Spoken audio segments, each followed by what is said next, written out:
Good morning, ladies and gentlemen. Good morning, Will. Good to see you. Morgan, good. I'm glad you got that. Man, 1 a.m. Whew. I don't ever see 1 a.m. unless I have to go to the bathroom. That's it.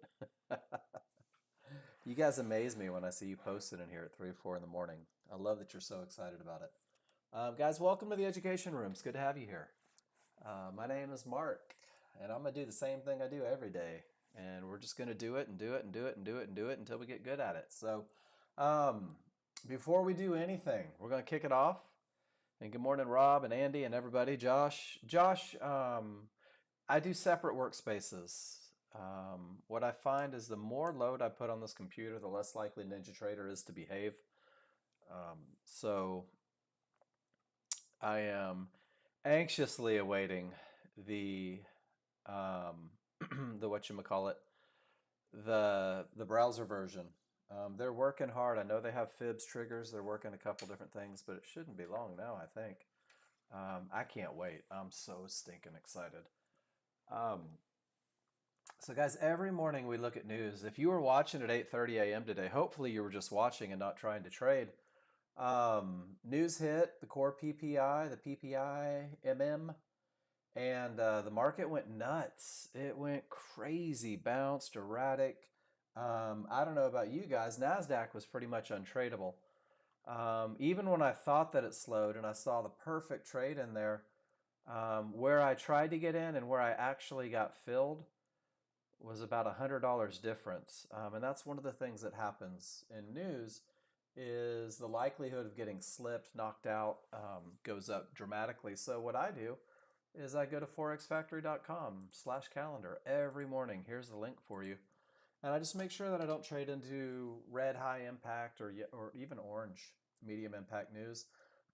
Guys, today at 9:10, FOMC member Cook speaks. I don't know what he's going to say, what he's going to talk about, but anytime the FOMC members speak, there's a chance for a reaction. But at 10 a.m., Powell speaks, guys, and that's high impact because he's like E.F. Hutton.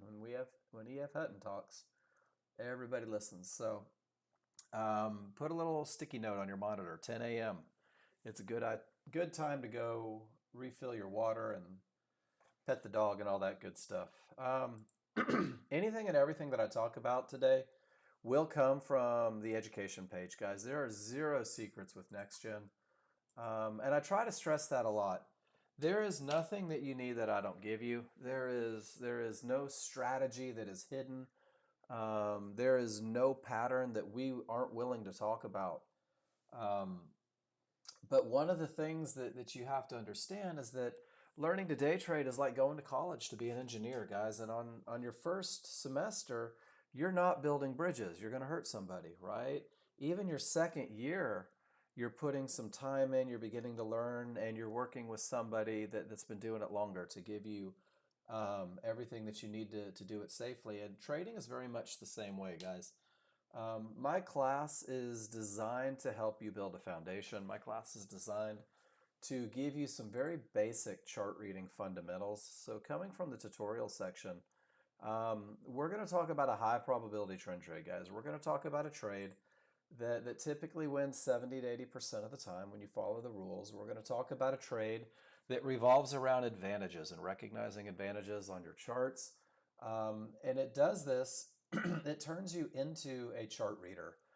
And that should be your goal. Not, I want to be rich from day trading. I want to be able to read my charts so well, good morning, JW, that I understand when I have an advantage, that I understand when I have an edge. And then I want to commit to that edge. I want that edge to be my trading plan. And that's kind of what we do here. Because once you understand how to read your indicators, how to take that information that it's giving you, you will understand where the market is likely to continue, where it's likely to go, and where it's likely to stop. This is your chart read, guys. You'll be able to recognize patterns and create expectations. Your chart read will take you to your rules. Your rules are designed to give advantages, to let you know when you have a statistical advantage, when it's a pattern that repeats itself, when it's a pattern that is repeatable and studyable and back testable and all the ables. to let you know that it is a trade that wins more than it loses. And that's what we focus on with the highest probability trend trade. We go over it for the first hour. We talk an awful lot about it, and we keep it simple in this room. And much to the dismay of some of you guys that are way smarter than me. But I'm going to keep it simple. I'm going to talk about this high probability trend trade that only has 3 rules. Each rule provides an advantage. The advantages are momentum, a clear path, and an entry area. And each advantage is created by the rule. The first rule is strong triggers. The advantage is momentum. So momentum, whether you're looking for a high probability trend trade, whether you're looking for any trade at all, momentum is such a key factor, being able to recognize it, because momentum creates a huge advantage and puts you in a position where the market is likely to continue in the direction of the trend. The second rule is designed to make sure that you're not trading into any of these areas that may stop the market. If you have spent 30 minutes with Nexgen and you've opened up a chart and you've watched how the market stops and reacts to these key Fibonacci areas, then you probably have the same trust and the same understanding that trading into them is detrimental to your success. So rule number 2 is designed to keep you from doing that. And when rule number 2 is met, you will have a clear path. And that clear path, coupled with momentum, will take you places, hopefully your profit target. And then the third rule for the high probability trend trade is designed to get you into the market, to put you in at the best of the best spot where the market is most likely to continue. Excuse me, guys. And these 3 rules, we're going to talk about the looks. I'm going to teach you how to study them. I'm going to give you all the tools you need to be amazing at finding, recognizing these rules on your chart in a fraction of a second. And we're going to keep it simple with only 2 charts. There are more charts, guys. You can build a billion different charts. But for the brand new user, for the focused, I'm ready to be successful user, 2 charts is more than enough. Your large chart is a very broad stroke of a brush, guys. Your large chart is a representation of what the people that are in charge of the market, the large crowd, wants to have happen.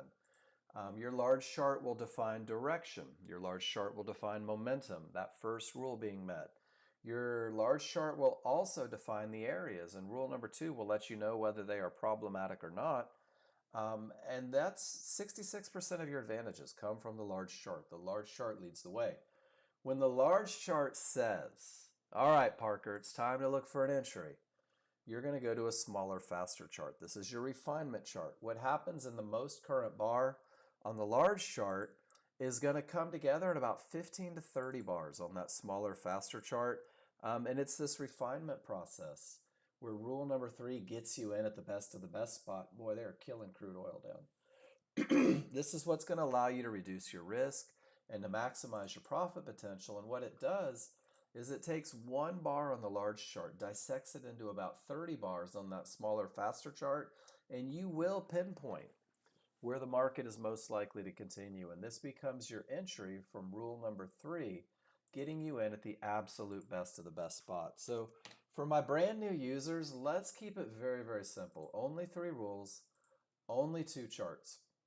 And then if you really want to get to where you want to be, guys, if you want to get there quick, if you don't want to do what I did and hem and haw and drag your feet and fight things, I'm going to give you the path of least resistance to becoming a confident trader ASAP. It begins with posting your trades in the class, guys. I can't stress this enough.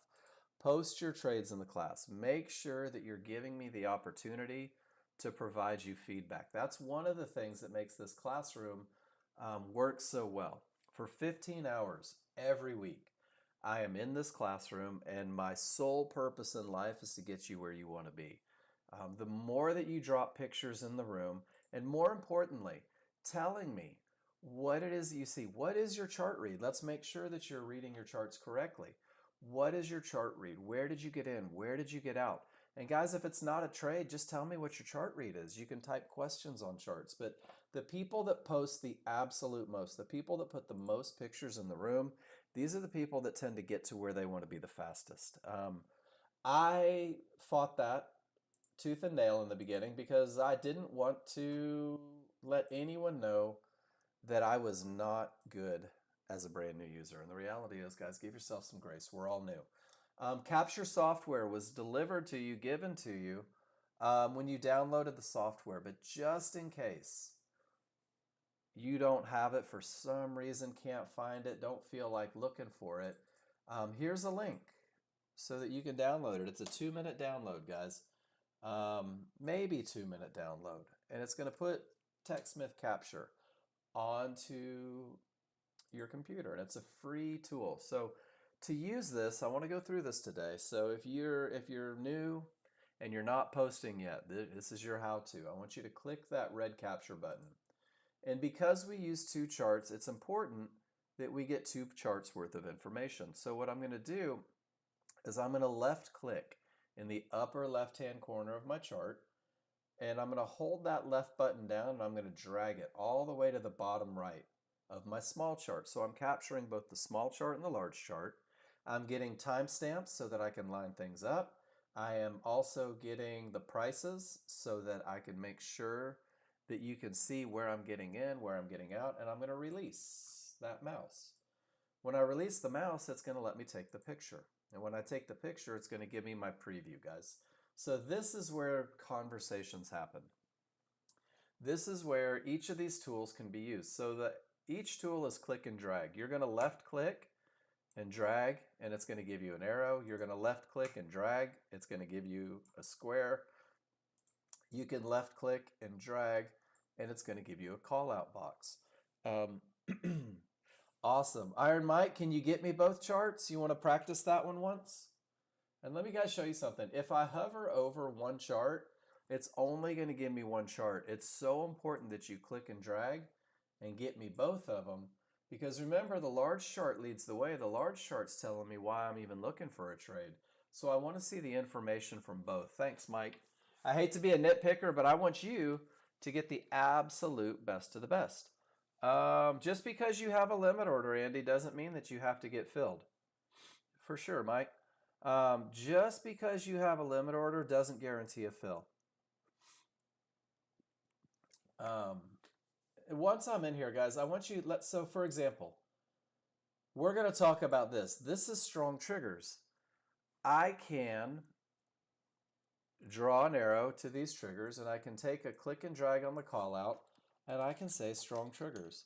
And what I'm doing is I'm letting you see, if you're teaching the classroom and I'm a student, I'm letting you see that I understand that these triggers are strong. I'm letting you see that I understand that that was a pullback to support inside of favorable large triggers. And guys, this is a rules-based trade. That's a good one right there. That is a pullback to support inside of favorable large triggers.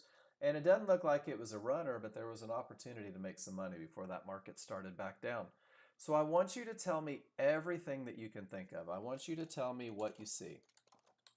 I want you to tell me where you got in, where you get out, and why. Tell me why. And it's not just because I can't figure it out. I promise you guys, I can look at anybody's charts in here and figure out why you did what you did.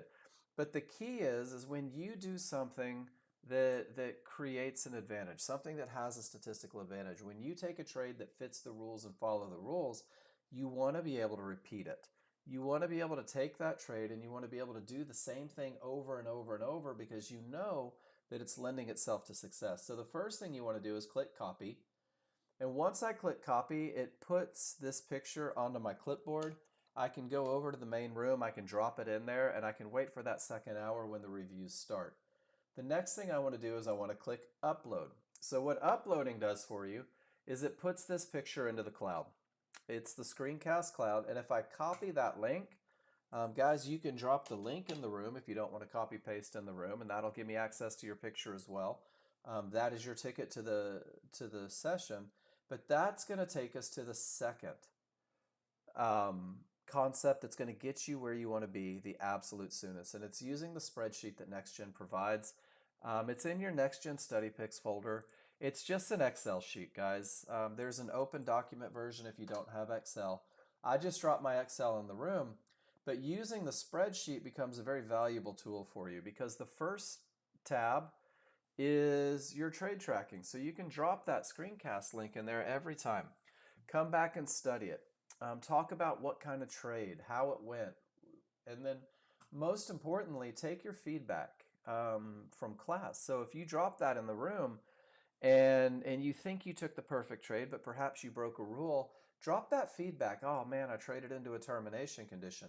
And what you're going to do is you're going to use this first tab of the spreadsheet, your trade journal, and every morning you're going to come back and you're going to look at it. And you're going to say, what did I do yesterday? What worked? I want to repeat what worked. What didn't work? I want to avoid these things that seem to be taking success out of my pocket. You will find that when you're following the rules, when you're trading with the momentum and the direction of the market, that it's going to feel easy, guys. It'll literally get to the point to where your palms don't sweat, your stomach doesn't get nervous, and you don't suck that pleat up into your chair. But you're also going to notice that when you're breaking your rules, that it feels a little forced. You begin to get nervous. You start moving stops.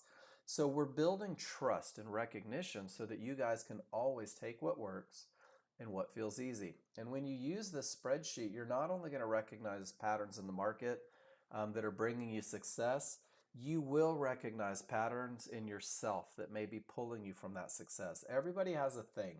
Everybody has a rule that they like to break. By utilizing the spreadsheet, by coming back and studying it, you're going to recognize your thing and we're going to work together to fix it. So we're going to take the first hour and we're going to learn the trigger line and the Fibonacci rules for when it's okay to trade. You guys simulate, practice, take all those trades, especially you new guys on simulator. Don't be afraid to take a trade. If you think it's a trade, take it, take a picture, tell me why. Let's talk about it. I don't beat you guys up for making mistakes, but my goal is that you're always practicing the right trades, that you get to the point to where you don't intentionally break your rules, because we're learning muscle memory right now. We're going to simplify. We're going to talk about a high probability trend trade. I'm going to give you a rock solid plan on how to take it. I love 3 points on gold. We are also going to explore what we call a medium probability trade, which is a trade where most of your indicators line up, but there's going to be a problem. I'm also going to give you a rock solid plan for taking one medium probability trade. The idea is that you study these looks. Good morning, Zorro, so that they become simple. And this is where the rest of your spreadsheet comes in, guys. There's a 101 tab. This is just your brand new high probability trend trade rules Metra. You know what? Maybe I should change the name. Let's change the name to high probability trend trade rules. There we go. And you're going to take pictures of each rule being met. You're going to associate these looks and their advantages to your brain, and every time you look at the chart, you're going to be able to find them. There's a section for your favorite looks, and this is where you are going to be able to build your trading plan. You're going to begin to recognize looks and patterns and things that make you feel comfortable, ways that you can take advantage of the market, and you're going to use this section to build your personal trading plan. And then finally, I've done a lot of work for you guys. There's about 300 pictures of Nexgen users using the software. These extend back a couple years. I think yesterday we saw one. Is my volume down? Let me check my volume. Hold on just 1 second.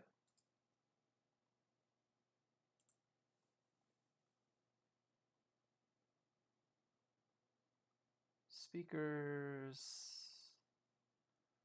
All right, hold on. Let me see. Is everyone else good? I guess I should ask that before I start searching. Everyone else can hear me, no problem. Speakers turned way up. Check your cords, Rob. Sometimes if my cord is a little bit not in all the way, I don't hear things as well. Let me go though. Let me take a look. And guys, always tell me if you're having any challenges with hearing me, seeing me, anything like that. Because then what I can do is make sure that we're good. It looks like my microphone appears to be working okay. I'm going through my settings right now.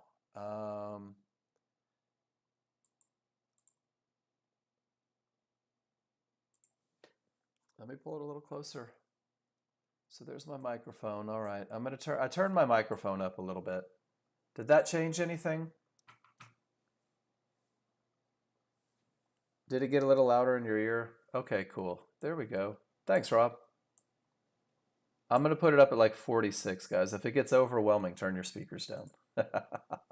Look at that. I learned something new. So, guys, always, always, always, because what happens is I'm not perfect. So, when you guys let me know something's going on, I'll try to fix it.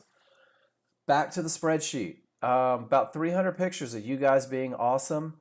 There is entries for the high probability trend trade. There's management for the high probability trend trade. There are patterns that repeat themselves. And these are really what you guys are going to recognize more than anything. There's a whole section on termination conditions. And then once you're a pretty accomplished chart reader and you got that adrenaline up, if you want, you can trade the NASDAQ. It moves about 5 times faster than anything else. We're going to get Erla to reboot because everyone else can hear me right now.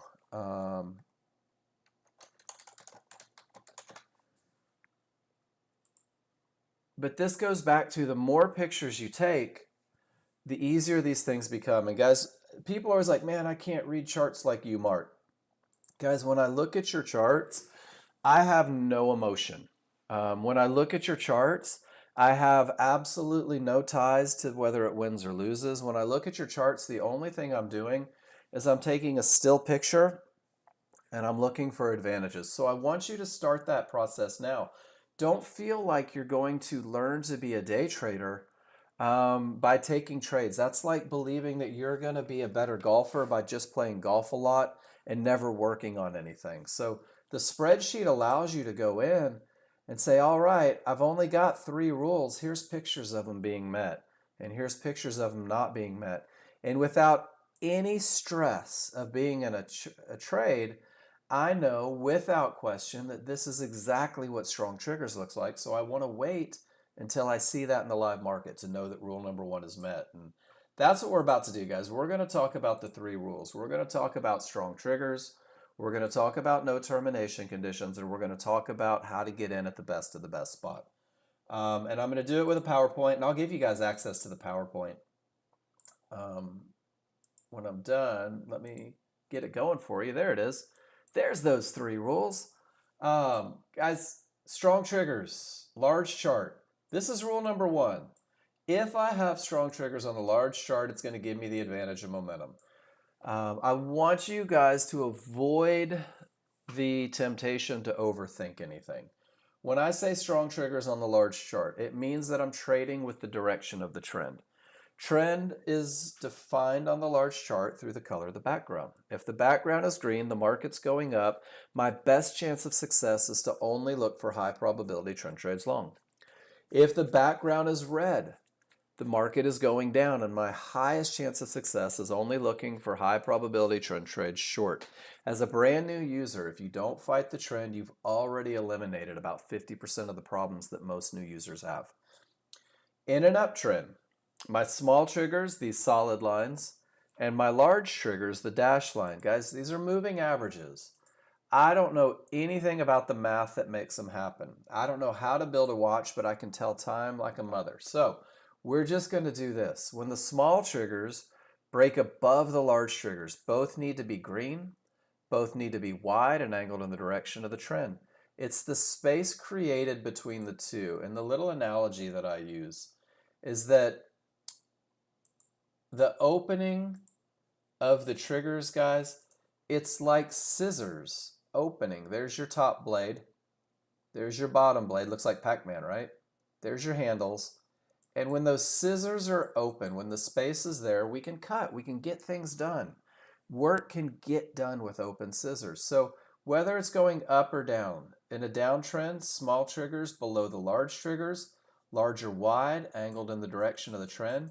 And it's the space between the two, it's those open scissors that lets me know that the market, the odds are favorable for the market to continue up in that uptrend, and the odds are favorable for the market to continue down in that downtrend.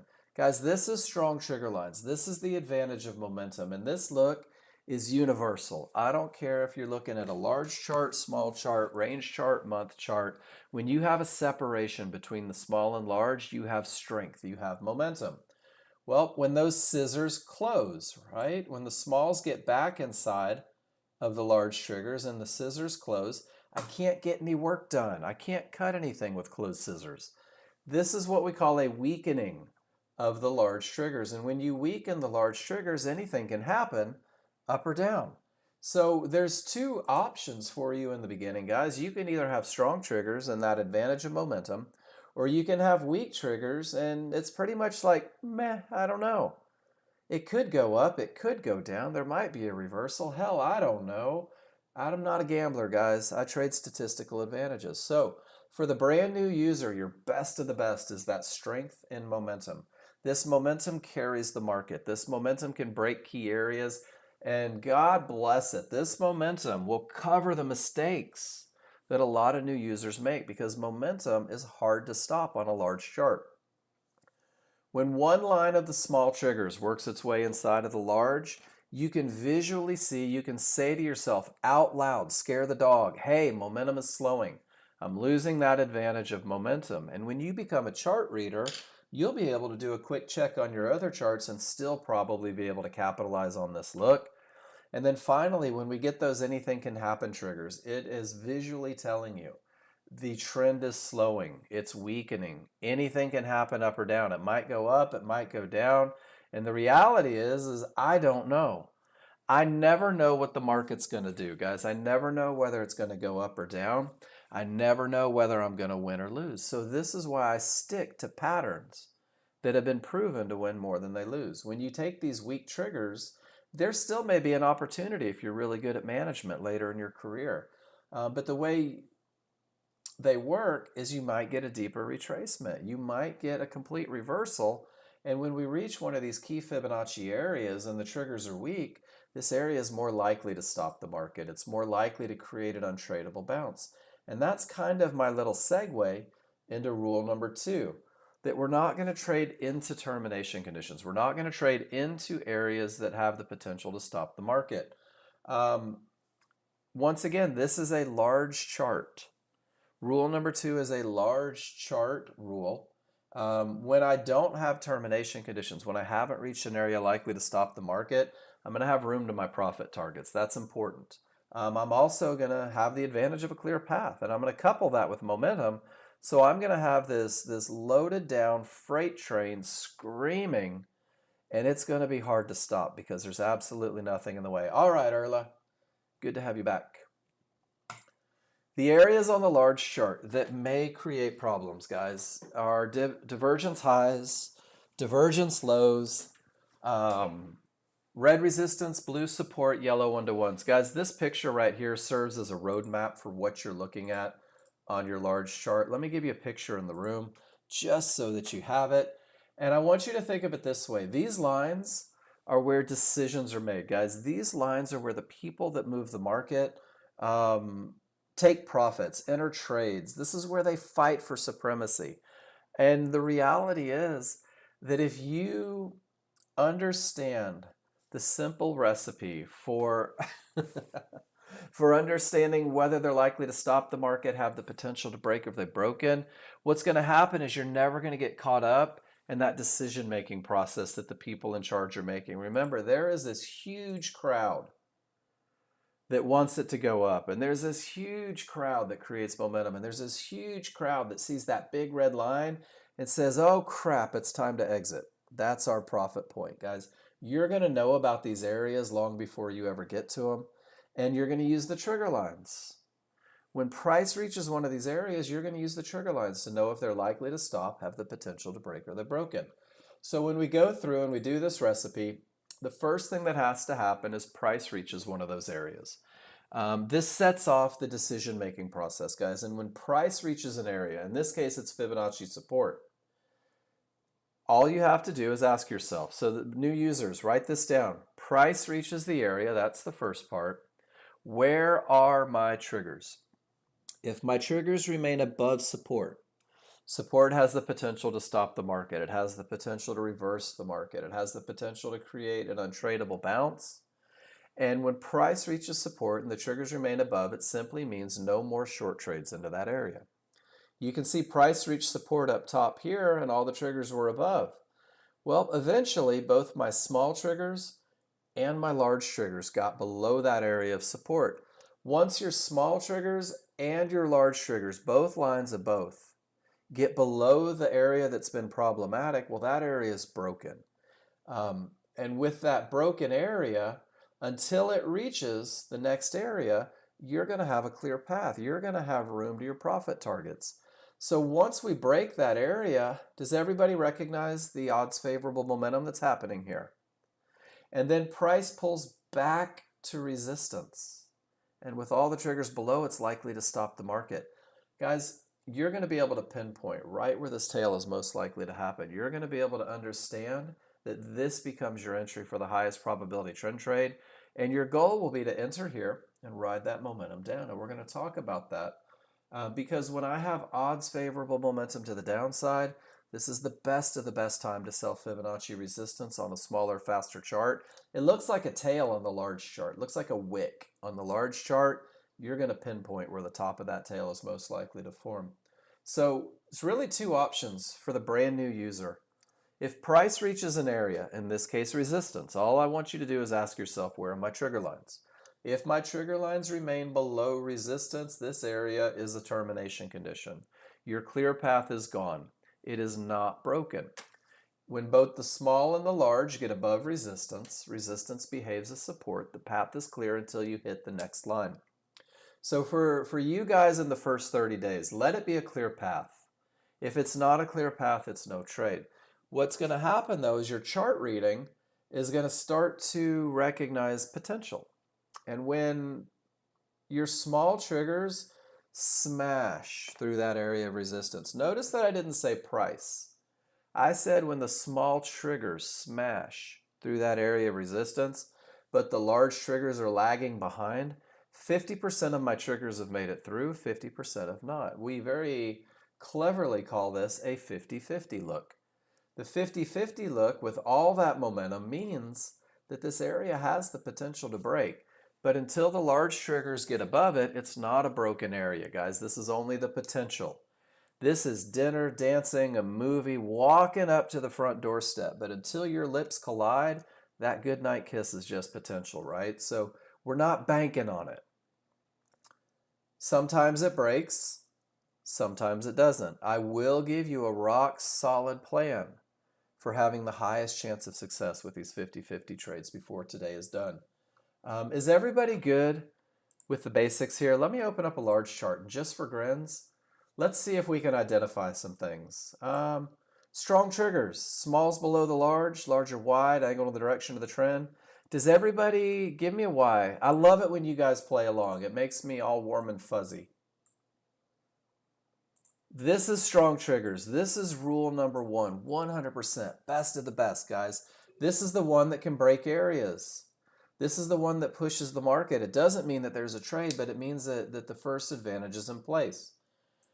When price reaches an area and the triggers haven't broken yet, well, that's the termination condition that we just talked about.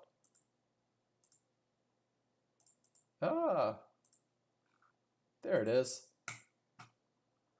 And then when the smalls break but the large don't, that's that 50-50 look. And then here we have weak triggers, and look at the reversal that happens. Guys, is it just me? Or are we getting lessons about momentum, termination conditions, potential to break, and weak triggers in one picture without taking any trades? Guys, this is where you need to start annotation, right? This is where you can say, hey, this is strong triggers, small above large, momentum, rule one met, right? Annotate it, talk about it. Over here, you're gonna say, price reached 1-to-1s, triggers below, it's a term, rule 2. So I'm creating association, right? The association, what does it look like? What's the recipe? What's it mean to me? There it is right there. Down here, let's do the same thing. Weak triggers, smalls inside of large. Anything can happen. No momentum. Rule 1 not met. And guys, what you've done here, what we've done together, is we have given ourselves a lesson on strength. We've given ourselves a visual on weakness. And we've also identified areas likely to stop the market. And one more, let's do this one. This is a 50-50 potential to break. Not a clear path. It didn't break. So 4 lessons, guys. One picture, didn't have to take one trade. Go back and study these looks, right? Get them to your spreadsheet. We could put this one into what? Into strong triggers?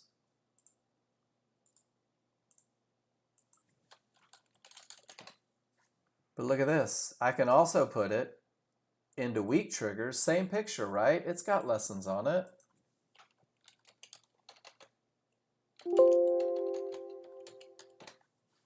It's also a picture of termination conditions. Why am I doing this? I'm committing it to memory. I'm associating looks with words. Whoops. I'm taking a very simple pattern and I'm turning it into an advantage or a disadvantage so that when I go to the live market, I know exactly what I'm looking for. Guys, look how the termination condition held. Even with odds favorable momentum, when price hit this yellow 1-to-1, we are on the 5th bar headed to the downside. Rule number 2 is designed to keep you out of trouble. It's designed to keep you from trading into areas that may stop the market. Is everybody cool with that simple lesson? Price reaches the area. If the triggers remain above, sit on your hands and do nothing. We just saw it live in the market. It's true. You have to study it. You have to go back and look at this large chart, right? And scroll back and say, resistance started that giant push down. Weak triggers at resistance gave us a shove. Support held and pushed it all the way up to resistance. And look at that opportunity to make money in between the two problem spots. If you scroll back 3 or 4 days, you will be absolutely floored at the power of Fibonacci. You will be amazed at how it keeps you out of consolidated markets. You will be just awestruck at how momentum pushes you in that market. So go back and do it historically, guys. Go back and recognize these looks when there's absolutely no pressure. Here, price reaches yellow 1-to-1s. The triggers remain above and none of you went short. Congratulations, it kept you out of a loser. From the short, it went to resistance. All the triggers were below. None of you went long. Congratulations, it kept you out of a loser. And then you notice that your small triggers were green and your large triggers were red, which meant that you couldn't possibly have momentum. And congratulations, it kept you out of about 4 opinion-based losers. And then price reached this mid-band. And guys, this is when mid-bands are termination conditions. Those large triggers were a full bar away. This is what we call the gap theory. If your price accelerates away from those large triggers and hits something solid, whether it's a mid-band, 1-to-1s, fibs, divergence highs, divergence lows, price is likely to close the gap back to those triggers, and it means absolutely no longs in this spot. It's a termination condition. Once again, your rules, avoid a loser. Guys, that's about $1,000 that's still in your pocket. That the new user, the people that don't have these great areas, that don't have these awesome rules, are given away every day. Eventually, all of my triggers get above resistance, right? It behaves as support. Notice that I didn't reach that next area. My path is clear. And I couldn't help but notice that my small triggers were outside of my large triggers. And there's one of those tails, guys, and you're going to be able to pinpoint where that tail is most likely to form. You're going to be able to take advantage of that. You're going to be able to enter the market in this highest probability trend trade and ride that momentum straight up to the key Fibonacci resistance area. And this is like 10% of your day, guys. The world and your rules and the stars will align about 10% of your day. The other 90% of your day, each and every day, is going to be sitting on your hands doing nothing. I can tell you that I woke up just a little after 5 a.m. Central this morning. I opened my charts and I started watching the NASDAQ, and I had a million great conversations with my brother, but I didn't take my first trade until after news at 7:30 a.m. Central. I waited 2.5 hours, 2 hours, and my rules weren't met. Either I was trading into areas or I didn't have momentum. and I sat on my hands and I did absolutely nothing for 2 hours. And then after news, that market got moving and it was easy, guys. And I hit my goal this morning and I hit it in about 8 minutes. And that was my 10%. So start focusing on whether your rules are met or not. Start talking to yourself in terms of advantages rather than trades, right? Your chart read will let you know if your rules are met. Your rules are based on something that has been proven through testing and study to win more than it loses. That's your statistical advantage. There's one more termination condition that I want to talk about, guys. On the large chart, we use lines for problems. On the large chart, we use these lines to identify where the market may stop, where it may reverse, where profits might be taken. And large chart lines are visible forever, and we see them, and we know where they are. Small chart, we're going to use lines on the small chart for entry when we go through that refinement process. But there's one termination condition that will happen on a small chart, and it uses divergence. And we haven't talked about divergence yet, so I want to do that real quick. What is divergence? Divergence just means disagreement. That's all it is. So if my price comes down, these dynamic Renko bars, and they go back up, that's a pivot. Price goes down, it goes up, that's a pivot. Price goes up, price goes down, that's a pivot. That's all it is, just a pivot. It means that the market changed direction. If there is a loss of momentum at said pivot, if the momentum following price can't keep up, that's what the pink line represents. Well, there's a disagreement. There's divergence. Your software will run a calculation in the background that will let you know about that disagreement right about the third bar in the opposite direction, whether it's up or down. This negative number will print, and you'll see a cyan line, a light blue line from a low, or a magenta line from a high. All this means is there is a loss of momentum, guys. That's all that it means. But if you get 3 losses of momentum, 3 divergences in the same price range, that may stop the trend. That may reverse the market. 3 from a low, 3 from a high. Those 3 divergences, that look becomes more powerful when you have anything can happen triggers. The same rule from rule number 1 that says when the smalls are outside of the large, I have momentum. When the smalls are inside of the large, anything can happen. That makes those 3 divergences stronger. It becomes stronger still when your final pivot is higher than the previous from a low or lower than the previous from a high. So 3 divergences, guys, is a textbook termination condition, no more short trades. 3 divergences with weak triggers, it's more likely to work. 3 divergences with that head and shoulders, it's more likely to work still. You're going to use this look on a smaller, faster chart because it's moving quicker than the large chart. And it's going to help you identify when change may be happening. When that clear path and a bounce comes from nowhere, right? Odds favorable in a clear path. It doesn't make it to the fib. Those divergences are going to help you identify that. So is everybody good? Large charts led the way, guys. Large chart has given us a wealth of knowledge. Large chart has told us that the market is going up. Look at this on the most current bar. Large chart has said this market is going up. It's a green background. Large chart has told me that I have odds favorable momentum. My scissors are open. It's wide angle to the upside. Guys, that's your first advantage. That's the advantage of momentum. Large chart has told me that the highest point of the most current bar has not reached Fibonacci resistance. I can also see that all of my trigger lines are above the previous resistance. It's behaving as support.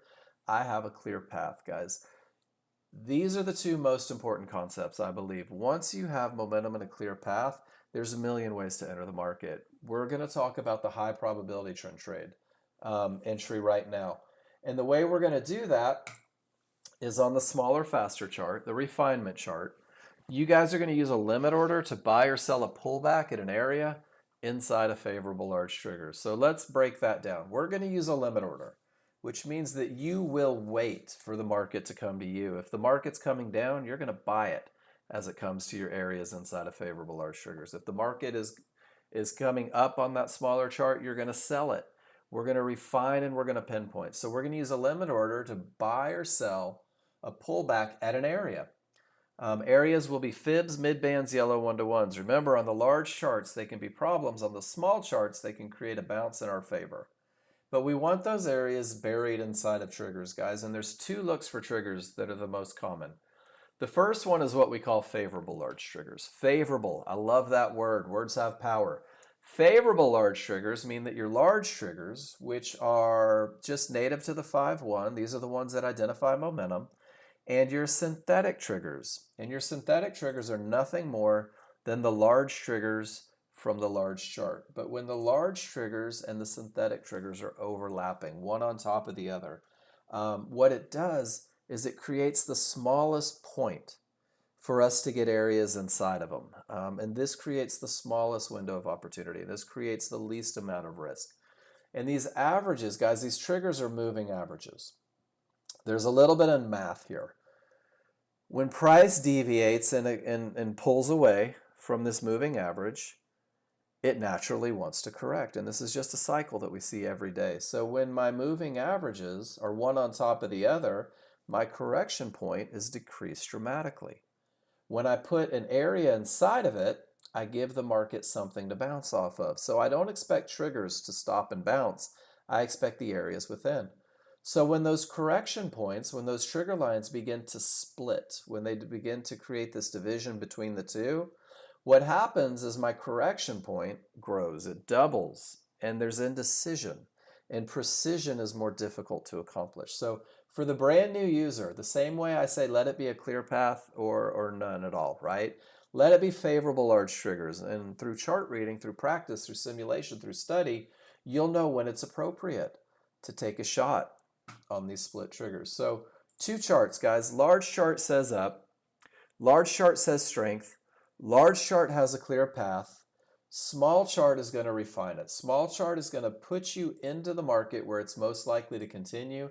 It's going to give you the absolute best of the best entry. So let's go through it. Large chart, everything says up, there is strength, there's a clear path, and even better, it comes from what we call a strong bottom, which is a no triggers through termination that reverses the market. This means that price reached that termination condition, and the decisions to reverse the market were so strong that not one trigger line got through there. Guys, this is the precursor for the highest probability trend trade you can take.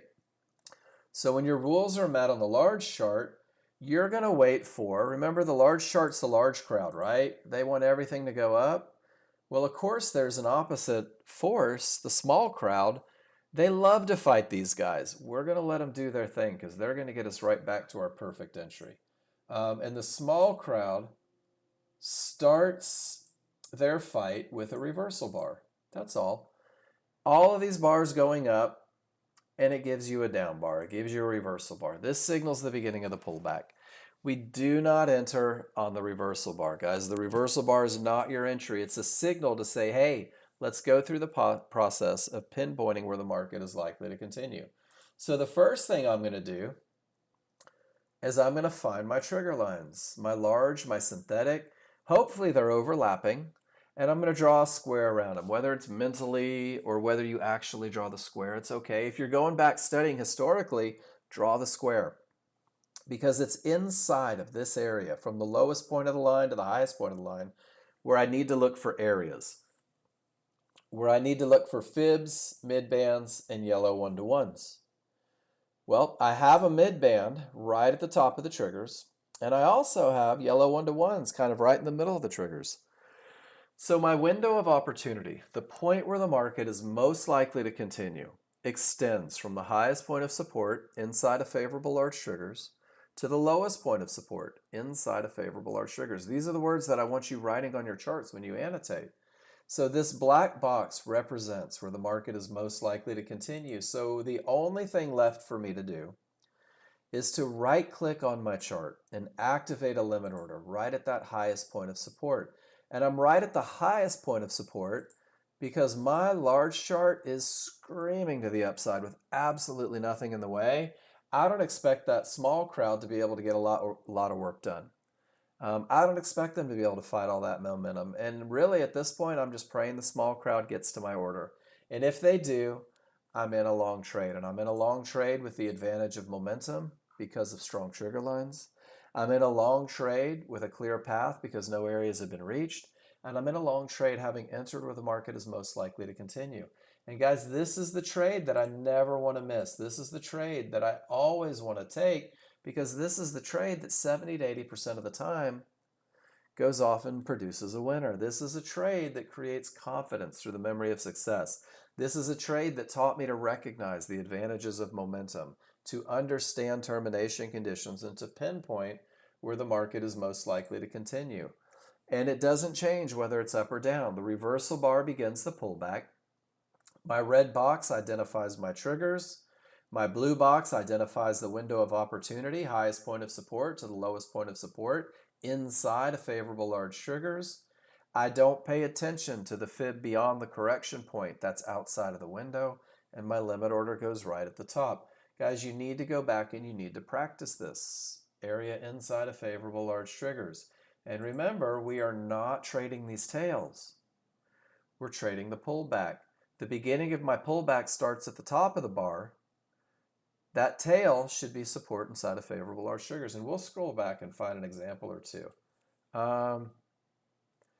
I don't decide, Morgan. What I do is I let the areas tell me exactly how big the box is. From the highest point of support inside of the trigger lines to the lowest point of support inside the trigger lines. And that's why we insist on these trigger lines being so tight, one on top of the other, because it creates the smallest area for potential entry.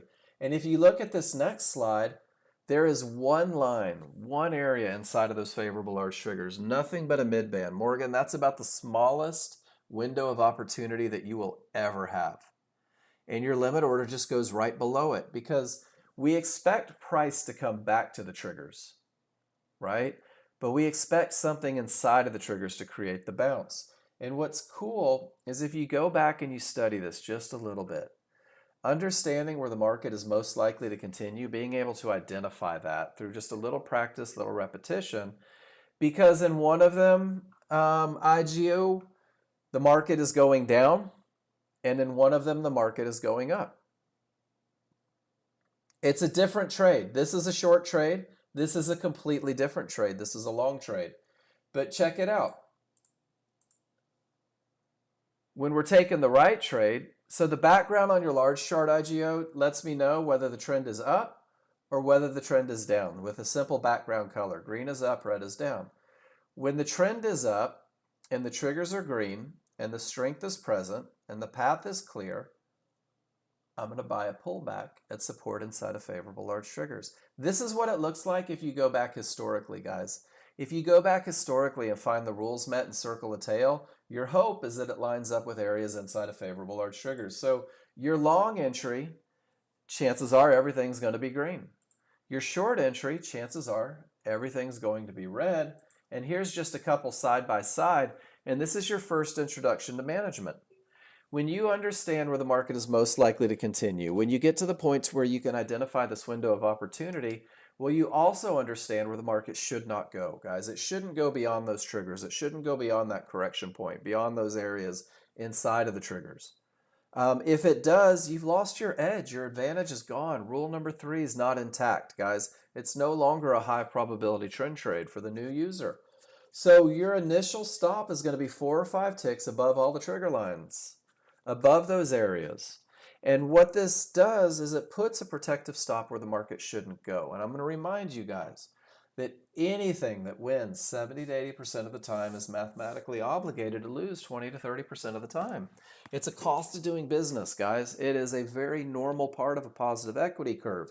Your ability to understand where the market is most likely to continue gives you the ability to understand where it shouldn't go. It allows you to take smaller losses. And the cool thing is, it did exactly what we just said. Awesome.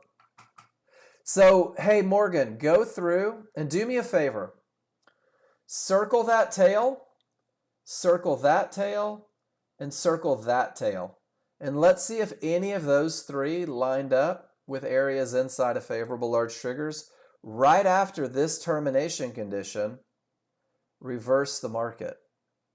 If someone with an open NASDAQ chart would do that for me, let's go see what happened.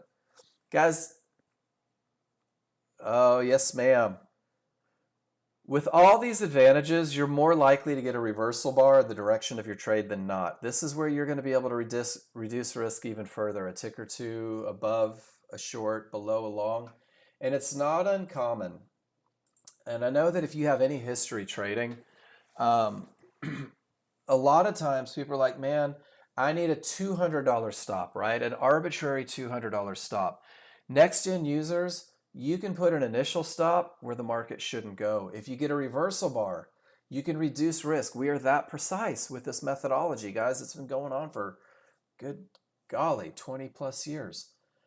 And it's okay to take a small loser. It's okay to give up $30, $40 in a trade that doesn't work. It's way better than giving up $300 to $400 on a trade that doesn't work. And that's one of the things that the precision does for you guys, is it puts you into the market where the market is most likely to continue. It gives you the opportunity to take advantage of everything that the large chart says. This is my favorite one. This is for Ron. Um, oh my gosh, I made this like 2 years ago, and my brother's like, don't call us bottom feeders. Yeah, whatever. Sharks are apex predators, guys. This is the large crowd. These are the sharks.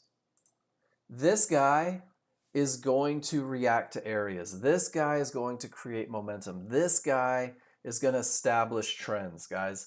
And here's the beauty of it is I don't have to be the first person in. I let him create the change.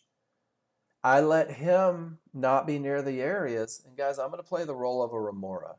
And I'm going to try and take a little chunk out of everything that he does. So when he says up strong, nothing in the way, I'm not getting in down here, not as a brand new user. I'm jumping in at support inside of favorable large triggers, right in the middle of the goodness when he's in a pure feeding frenzy and doesn't notice me. And then I'm back out before we ever get to trouble. And guys, the people that try to get to be first, these are the people that get eaten by the sharks. The people that try to predict turns in the market, these are the people that get run over if this guy's not full yet. So know your place in the market. You'll never be in control. But the one thing you can be in control of is making sure that you have a statistical advantage every time you take a trade. So let's go back to that large chart. And let's look, just for grins, at what this tail looked like with odds favorable momentum in a clear path. And it did pull right back to the mid-band. And it's a little bit behind those triggers though. And rule number 3 wasn't met. And a lot of you new users may say to yourself, well, that's not my trade. But guys, the market is a wonderful thing. They came right back to the mid-band right there at the triggers to pick up you guys that they forgot. And this is it right here, live market, guys. There's 2 divergences. If a third divergence print, it's going to tell me to get out. But you should be long at 66, 67, just above that mid-band, right inside the triggers. And you're looking at that momentum and you're saying 78.90 sure feels like a great target. That Fibonacci resistance in the distance feels like a great target. And I'm going to hold on unless I get a third divergence. That's the only thing that's going to change it. But we'll see if momentum wins here. Can you guys give me a Y in the room if that makes sense? I didn't enter this trade, but I circled the tail, and it sure as hell came back to support inside of favorable large triggers. And guys, this is what we do. This is what we've been doing for 20 plus years.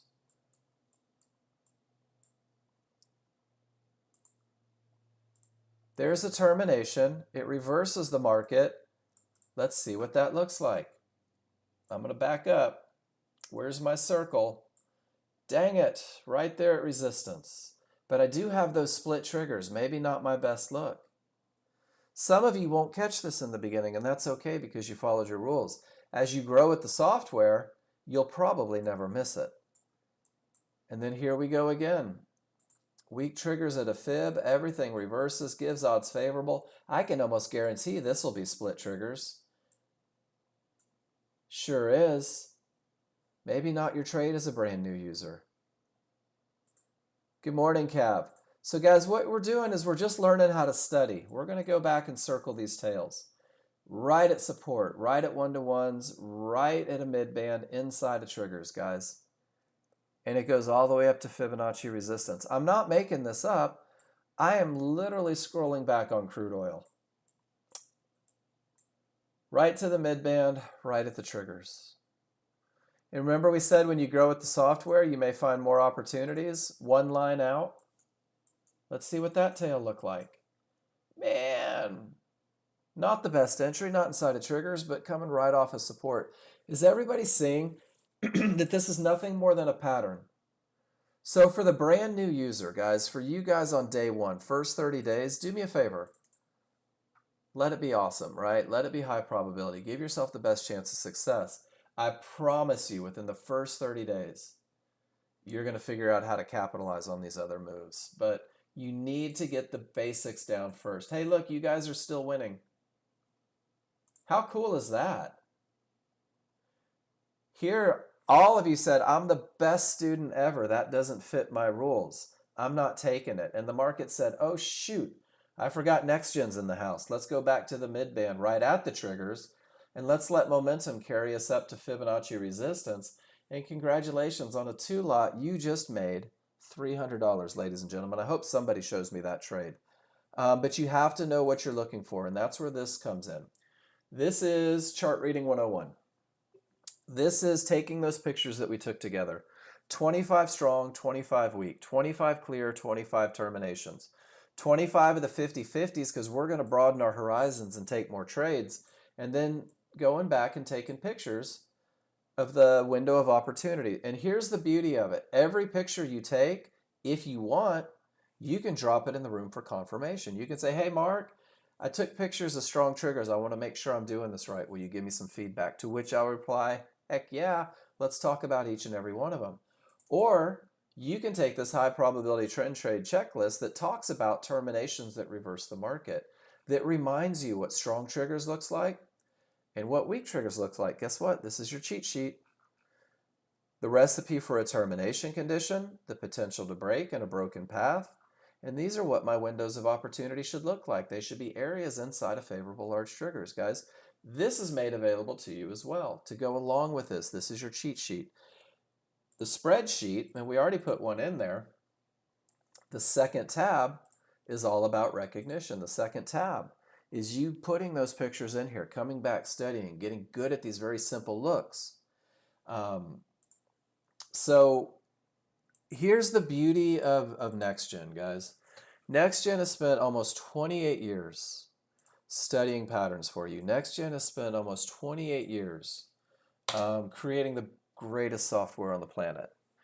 Nexgen gives you everything that you need except experience. Everything that you need to be successful with the exception of experience. So you've got to get in and get those reps done, guys. You've got to get your experience. And the easiest way to do that is through this right here. This is what we call the KISS trading plan. The KISS plan, the Keep It Simple Sunshine plan. Got in trouble for calling people stupid. Guys, this is a stepping stone in your learning journey. This is designed to optimize your chances of success with a high probability trend trade and a 50-50 trade. So if you're sitting in my room and you're brand new, right? Drew, Jonathan, Parker, Morgan, who else is in here that's new? I know I got some of you guys. Malcolm. Guys, this is the best of the best. This is the one that's going to turn you into a chart reader. This is the one that's going to give you the highest chance of success. And I'm going to tell you right now, guys, hey, good morning, Ram. This is the plan that I've had new users follow and within their first 30 days get funded in those prop firms because it gave them the best chance of success. And then through simulation, study, class feedback, continuous practice, guess what? You're going to be empowered to craft a plan tailored to your personal goals based on your experience reading the indicators. That's my brother playing with AI. And it says when you're a chart reader, you're going to see stuff. When you're a chart reader, you're going to recognize patterns that you didn't see before you were a chart reader. When you're a chart reader, you will find more ways to take advantage of this market and to profit. And you're going to see a lot of pictures of them today. But you've got to keep it simple first. So your simple plan for consistency is don't fight the large chart. Don't do it. You're going to be tempted to do it. Don't do it. You're going to want to fight trigger lines. Don't do it. Guys, this is how to commit financial suicide. This is a little tongue-in-cheek that my brother put together years and years ago. How to Commit Financial Suicide in One Easy Step by John Novak. Chapter 1, Warning Signs. Your friends are in trouble. You guys are my friends. They are trading against strong triggers. They are fighting momentum on the large chart because they believe they have a feeling the market may go the other way. Chapter 2, Warning Signs. Your friends are not paying attention. They trade into termination conditions. Why don't we trade into termination conditions, guys? Because we can identify them in a second and look at the reaction. We trade to termination conditions. We trade from termination conditions. We don't trade into termination conditions. Not if we want to keep our money. So, don't commit financial suicide. Don't fight the large chart. Guys, define your entry. Make it personal. This is the KISS plan provided by Nexgen. This is Drew's entry. This is Gary's entry. This is Travis's entry. This is Troy's entry, Cam's entry, and Lava Lamp's entry, guys. Personalize it. Make it yours. This checklist has never been followed to the letter and had anybody do worse than 70% winners. And let that resonate. Is there anyone in the room that isn't here to get paid? That's my goal. This checklist has never in the history of anyone sharing their results with me done worse than 70%. So here's the checklist. Print it out, put it on your desktop, and even more importantly, write these rules on the chart every trade you take and see, did I follow my rules? Did I have a statistical advantage? Once you define your entry, guys, once you understand where the market is most likely to continue, you're going to have to manage it. And management is the second piece of the puzzle. Management is where you take your chart read and you try to get the most out of these trades. You recognize advantages, you identify disadvantages through your chart read. So in the beginning, you're not a chart reader. You can't be expected to be a chart reader in the beginning. So this plan is designed to give you the most mechanical, opinionless, pragmatic, if-then approach to management possible. And then there's that magical AI phrase again. You will create a management plan that is tailored to your personal goals based on your experience reading the indicators. Some of you want to take $100 trades all day long. Some of you just feel sick to your stomach if you don't make at least 500, and you'll sit through bigger retracements. You'll understand your style within the first 30 days. I'm a quick hit kind of guy personally. But your management plan revolves 100%, guys. This very basic management plan revolves 100% on your ability to understand where the market is likely to continue. Because when you have that concept firmly planted in your brain, you know where the market shouldn't go. That's where your initial stop goes. When you look at the ATM strategies provided to you by Nexgen, there is 12 tick stops, 24 tick stops. Your initial stop as set in the ATM strategy gives you time to put the stop where the market shouldn't go. So I'm in the lowest point of resistance inside of favorable large triggers. My stop is where the market shouldn't go. And one of two things is going to happen. The small crowd's either going to stop me out or I'm going to get a reversal bar in the direction of my trade, guys. If I don't get stopped out, if I get a reversal bar, then I will move my stop 2 ticks above that reversal bar. If we were in a long trade, if I get a reversal bar, then I will move my stop 2 ticks below the reversal bar. And at this point, there's nothing to do. I'm either going to get stopped out for a small loss. Totally cool. Guys, losses don't faze me as long as I followed my rules. Losses that are accrued, let's say accrued, from not following your rules are what we call avoidable losses. That is walking in the wrong neighborhood after midnight. You put yourself in that position. You could have avoided it. Call an Uber. It's either going to stop me out or it's going to hit my first target. For the brand new user, can you show us your trade from the morning? Also, current ES chart looks nuts. Was there an entry point? Well, my trade from this morning was the NASDAQ, so it won't line up with the ES, Jonathan. But we'll go back and we'll look at it. We'll go back and we'll study all of this stuff, and I'll show you exactly why I did what I did, where I did. I don't mind doing that at all. Guys, if you don't get hit and your first target gets reached, it's $100. $100 is amazing. $100 creates confidence. $100 makes you feel good. It settles down the butterflies, the sweaty palms dry up. And remember that we're building trust, right? The only reason that anyone got into this short trade in the first place was because you had odds favorable momentum and a clear path. So going break even just kind of keeps your mind at ease as you hold for the second target. And you're either going to get stopped out break even, totally cool, doesn't hurt a bit, or it's going to hit your second target. And your second target, brand new users, is only $200 in the distance, which means that in the highest probability trend trade that you can take, with the most basic form of management, what you're going to find is that $300 is a wonderful trade, and you don't care what happens next, because if that's the best you do every day, $300 a day is $6,000 a month, guys. That's $72,000 a year. If I bump my 2-lot to a 4-lot and impart the exact same management plan and entry strategy, I'm looking at $144,000 a year from a very basic $150 a contract. I feel like there's the potential to make between $250 and $5 a contract pretty consistently once you're good at this, but let's keep it low, right? Let's keep it realistic. So the only thing for you guys to do is to say to yourself, you know what, Mark? There's some stuff I don't understand. I'm not sure that I get momentum. Let's talk about it. I'm not totally on board with termination conditions. Let's talk about it. Morgan, is it just, I hope you're developing trust right now. This is Morgan sharing. Termination reverses the market. There's a tail, there's a tail, there's a tail, even with the weaker triggers. Resistance stops it cold, reverses it, there's a tail. I can't make this stuff up. Guys, I don't even have a NASDAQ chart open. Morgan is teaching class today. Thank you for that, Morgan. But all you got to do is get comfortable, right? All you got to do is figure out these entries. And then your plan will grow, guys. And what's cool is that $300, when you begin to trust momentum, that $300, when you begin to trust that clear path, easily turns into $400, $500, $600, $700, $800 trades sometimes.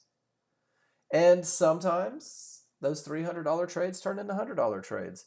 But your chart reading will let you know which it's going to be. So let me give you the KISS plan in the room as well. If you've come back to me after a little hiatus and maybe you're not as profitable as you wish you were, the KISS plan is a great way to regroup and focus on advantages again. One of the things that I don't do ever is I don't give trading advice. I don't tell you guys how to trade. I don't tell you what you should be looking for in your own trading plan. But what I will do is I'll talk very much about advantages, and I'll give you a plan that you're allowed to create and make your own. And it'll give you an opportunity to find consistency on your own. I'm going to open up the S&P for you, Jonathan, and we'll scroll back and we'll look at some stuff. But before I do that, if there's no questions, guys, I've given you everything that I own in the room. I've given you every checklist. I've given you my spreadsheet. Hell, I'm even going to give you my PowerPoint that I use. Everything that you need, I've just given you in the room. So when I say to you in the beginning of the day that I give you everything that you need to be successful, I mean it wholeheartedly, guys. So now it's on you. I've done my part. Now it's on you to post in the room. Now it's on you to fill up your spreadsheet. Now it's on you to simulate your trades, to simplify your plan. Now it's on you to get experience and then ask for feedback on everything that you do. So I'm going to take about 5 minutes. I'm going to stretch my legs. I'm going to pause the video from YouTube, or at least mute it. And I don't know if I can pause it. And when I come back, we're going to start looking at the pictures that you guys posted. We're going to talk about it. We're going to look at the live market. If for some reason we see a setup, we'll take it on simulator. But I want to remind you newer people, everybody that's in their first week with me, this is your life right now. There's a lot of information coming at you. There's a lot of information, momentum and this and that and these and those, and your brain's going to try to process it. Keep it simple. Focus on what's important as a brand new user. 3 rules, 2 charts. Learn those very simple looks so that they become easy. And what you'll find is that success isn't so difficult to find. So I'll leave you guys with the S&P. It's doing an awful lot of up right now. Hopefully it doesn't crash while I'm gone. I'll see you guys in 5 minutes. Talk amongst yourselves. Hello, my love. Hello, sweet girl. Mwah. Hello. Hello, hello, hello. You want a strawberry? Did you eat breakfast? Baby, you gotta eat your breakfast.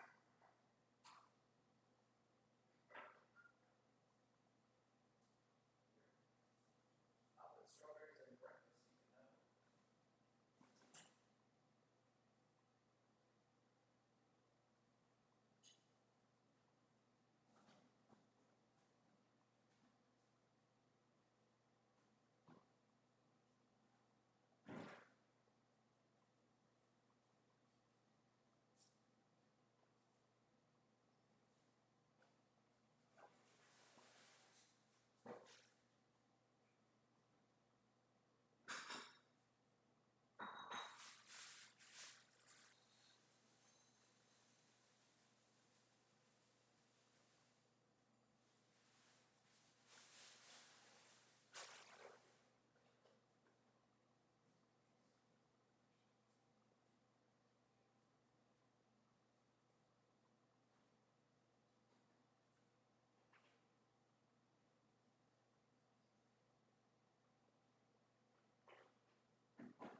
Oh, baby.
All right, ladies and gentlemen, let's get back after it.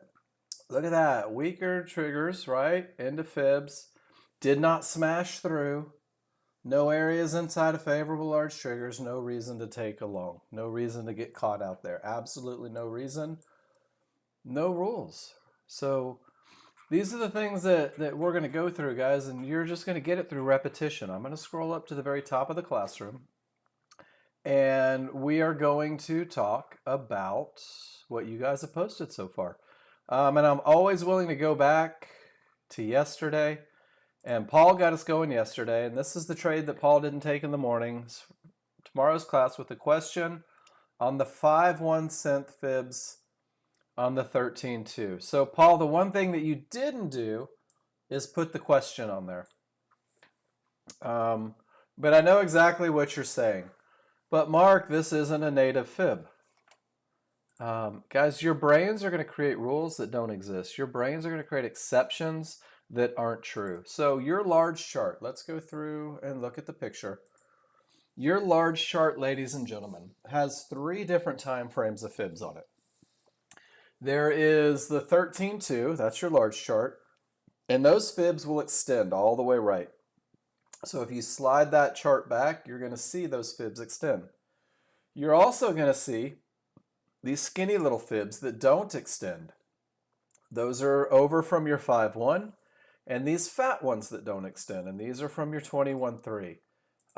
There's a reason that there's 3 time frames on your large chart, because you have the highest chance of success and the greatest advantage from 3 time frames on your large chart. So what people do is they say, well, that's only a 5-1 fib, maybe it's not as important.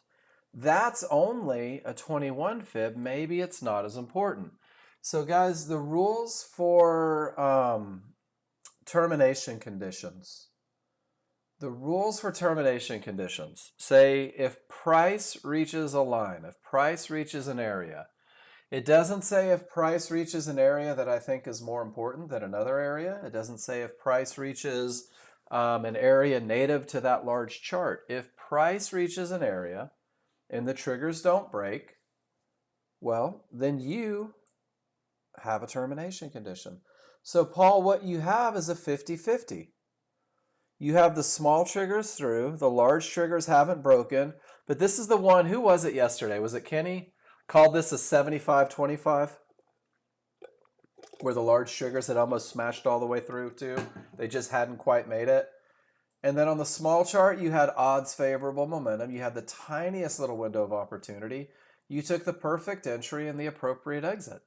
This is a beautiful trade, but guys, do not try to weigh things out. Don't try to make one area more important than the other. Don't try to make a 1-to-1 more important than a divergence high or a divergence low more important than Fibonacci resistance. Just let it reach a line. If it reaches the line and the triggers don't break, guess what? No trades. If the smalls get through and the large don't, it's a 50-50. And that's how that works. And then Morgan nailed it, right? So now that we've just talked about rules, let's talk about your chart. Odds favorable, coming from a termination, and you're looking for the pullback to resistance inside of favorable large triggers. And that's picture perfect, Morgan. Now that you have a little more experience, now that you're 2 days into it, can you tell me,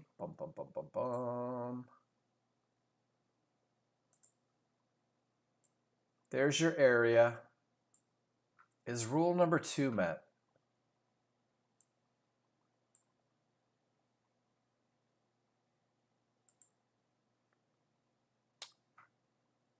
Paul, they don't match on the 5-1?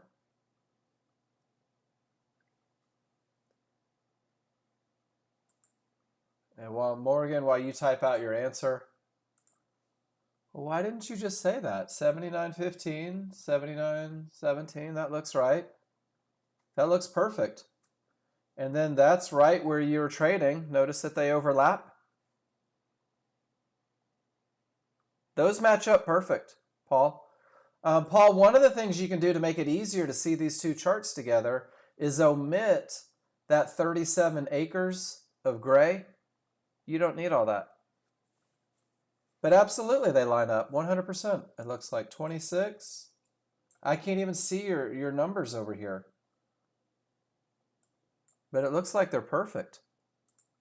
And then Morgan, you're absolutely right. The small triggers didn't break through, right? So it's a termination condition. And so for the brand new user, so for the Morgan day one, where'd my little thing go? Here we go. So for Morgan day one, what this says is no trade. Drunk fingers. Does that make sense? Rule number 2 is not met, no trade. First 30 days, guys, blanket rules. You're my children. I'm coddling you. I want to keep you safe. And then Morgan, let me show you what this turns into. And this is for everybody. This is a great top, right? This is a no triggers through termination that reverses the market. I love that. And when I have this look, these areas are more likely to break. Not guaranteed, but more likely. I have odds favorable momentum. Momentum breaks things.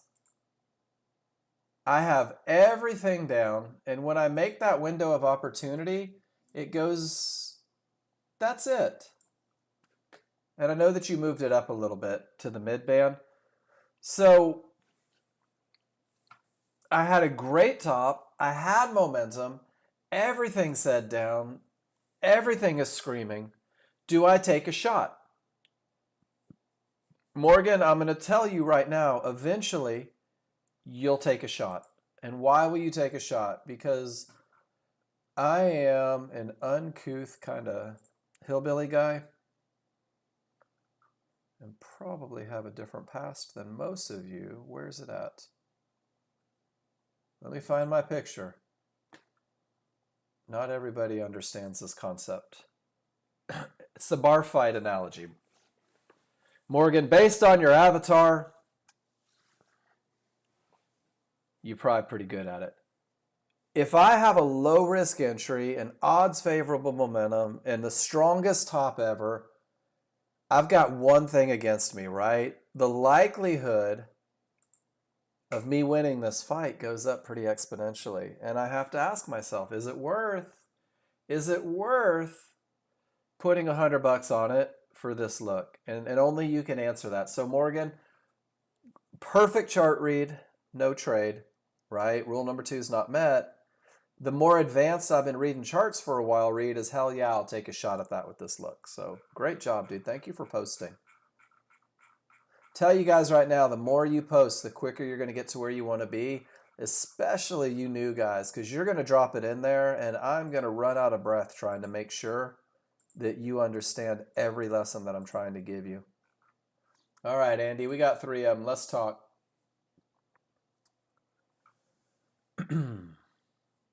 And pull back not far enough to fit per rules. Window is large. Right on. So Andy, what you're looking for here is that momentum trade. What you're looking for here is that little snapback. Odds favorable snapback. But the challenge with this one, for you guys looking for these momentum trades, one of the rules is that the small triggers have to break through the area. So at 76.13, 76.13, you're anticipating the breakout here is what you're doing. You're anticipating the breakout, Andy. And your entry, if you took it off of 74, it's super low risk, or you would be waiting for one at 76, and that one just didn't give you an opportunity. It was a great read, and your anticipation was right. And then this one, I'm trying to figure out, I have no idea why you went short. Yay, I'm glad it worked. You got stopped out of the long that worked. I'd love to see the entry there. And then you took a short against momentum and got absolutely lucky. And then when everything rolls and starts going up,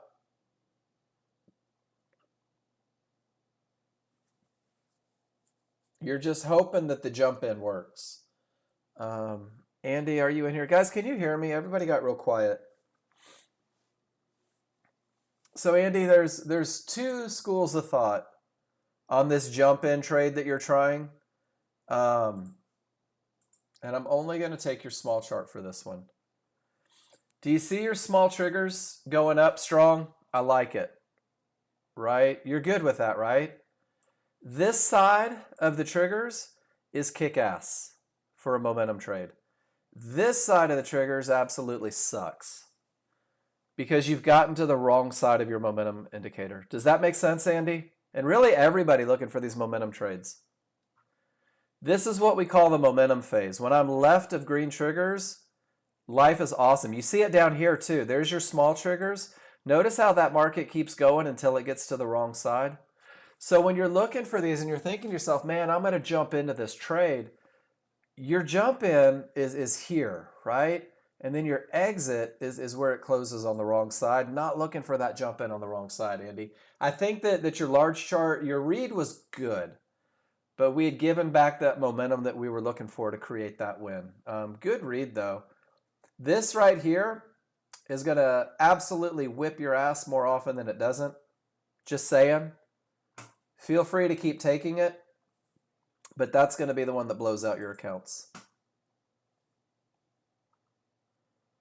Struggled to fill back here, 50-50, everything up. Oh, it just didn't get the one-to-ones. Man, Cav, that's frustrating sometimes. And then you did get in.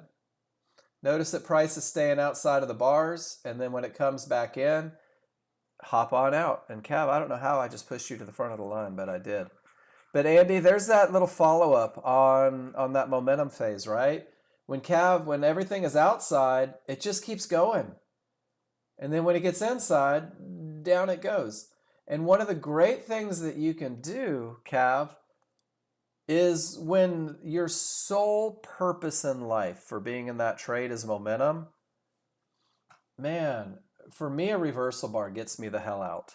And that's just me. Your plan may be different than mine. But one of the things you can do, guys, is when you know what kind of trade you're in, you know how you should manage it. And Iron Mike, I think you gave me the second look on this. There we go. So Iron Mike, pretty much you just... that wasn't your trade? Oh, that was Andy's last trade. I'm sorry. My bad, Cav. Somebody did, Morgan. That's what created the wave. My bad. I don't know why. I thought that was yours. No worries. And that's what I thought. I was like, dude, I think I just jumped you to the front of the line. So Iron Mike, let's look at what you're doing because this goes back to the same lesson. There's your momentum. There's your clear path. And then, man, Andy, I like it when the next chart feeds on the lesson. So this is a great one. And Iron Mike, I know you're new, so you're trading with momentum. There's absolutely nothing in the way. And as long as these bars are outside of the small, not breaking through with that odds favorable momentum, ride that freaking wave. And it's not a perfect rule trade, right? Who cares? It's a beautiful trade. You're trading a momentum with absolutely nothing in the way. You're in on the correct side of things. And you could have gotten out a couple ticks sooner. Dude, this is beautiful. Everything is beautiful. And you let it wait. You waited until it cleared trouble. So Iron Mike, I hope you're in here. And I hope you're high-fiving yourself because what you've done in your first week with this is you've embraced momentum and a clear path. And I'm telling you guys, you can make money. You can make money with clear path and momentum. Nicely done. And just a little example, when the path is clear and everything is screaming, and after target trouble, Ron, that's the largest trade I've ever seen you take.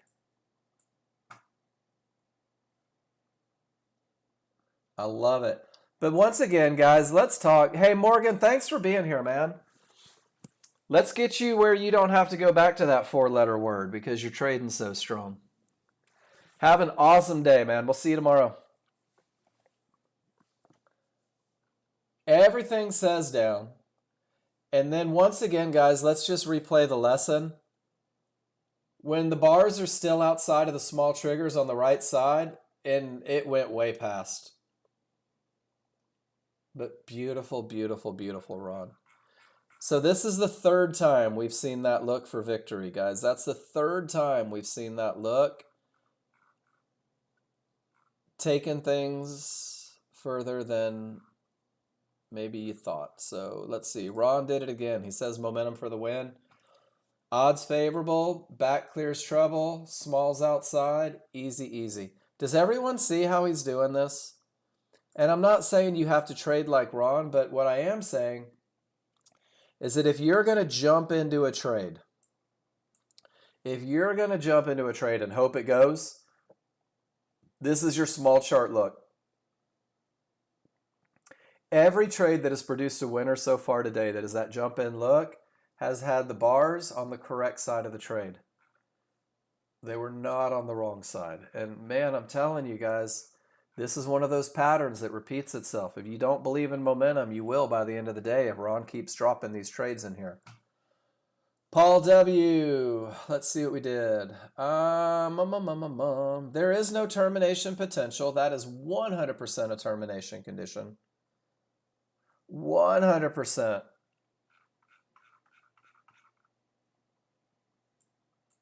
All right, Paul.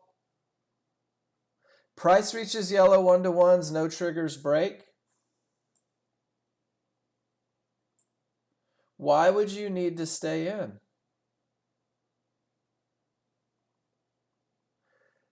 Guys, this is one of the most dangerous things that you can do in trading, in my opinion. And my opinion means absolutely squat. You get what you pay for. Paul, you're trading directly into a termination condition. Your stop was appropriate if you were going to take a shot at it without divergence, right? Just because it went back up, you want to change your plan. You want to start using bigger stops. Even though you traded into divergence. What does divergence do, or into a termination? Guys, what do terminations do? They create bounces, right? They create untradeable bounces sometimes. Paul, that's what you did. You took a shot and you lost. It doesn't mean that you have to adjust your plan. I know that you know what you did. Not potential, though. Lose that word potential. You got kissed. Right? Potential is that plane flying above that might crash through your roof. This was a full-blown 100%, without question. You could teach a class with this picture termination condition, which means even though I like your shot with the momentum, no divergence, right? That's it. It's your shot. It didn't go. Done. You took a chance and it didn't work. It's about the best of the best look that you could ever possibly have to take that shot into a termination. It's just when I see this, 12 needed to stay in, but that's what worries me. Is when I see people wanting to change their plans, and not saying that you were, when I see people write on their charts, if I had done this, right, then I would have won. If I had tried this, then I would have won. Nobody ever types on the chart, if I wouldn't have traded into a termination condition, I wouldn't have lost. They start looking for why they can justify the win. Erla and the magical stack charts. Let's see what we have. There it is again, guys. No, it wasn't a BS try, Paul. I'll stick to my guns. If I'm going to take a shot into a termination, my momentum's going to look like this. My momentum's going to look like this. I'm going to have absolutely no divergence, and I'm going to have one line to trade from. If I'm going to take that shot into a term, you did it best of the best. You just can't be surprised when it doesn't work. That's all I'm saying. And then Erla, once again, you're on the correct side of the bars. You clear trouble. You're on the correct side of the triggers. And this is the best exit I've seen yet on a loss of momentum. Absolutely outstanding. Guys, this is like the 5th time that we're seeing that. 6th time maybe that we're seeing that happen. Pretty cool.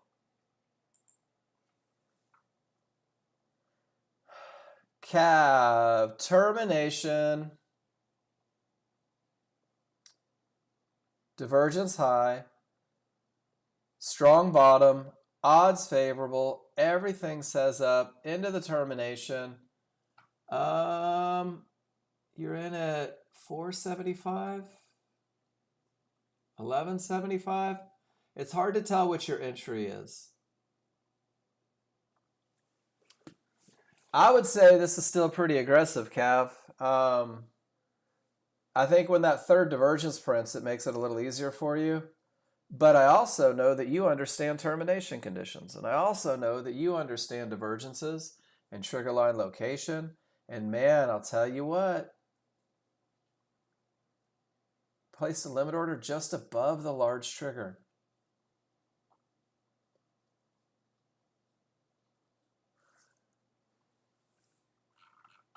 Cav, there may be a little confusion. The idea isn't to go short off of a large trigger that's still up. The idea is to go short over here where it rolls, when the small triggers roll.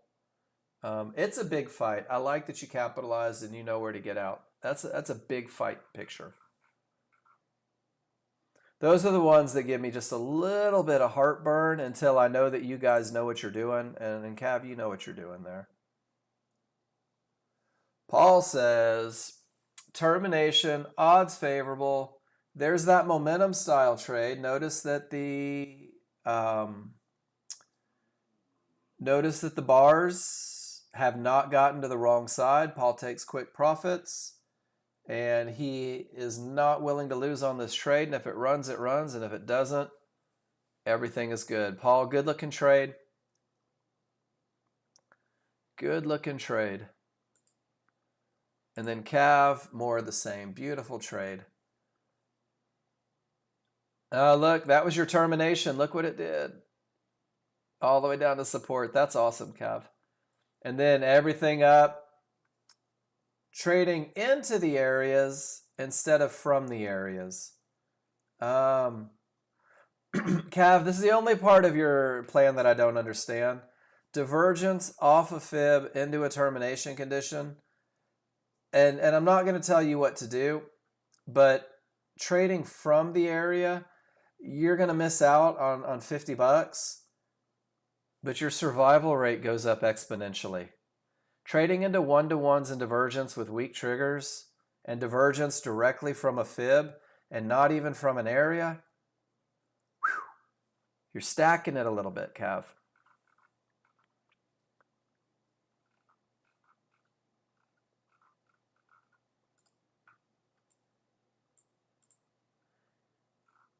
Kenny.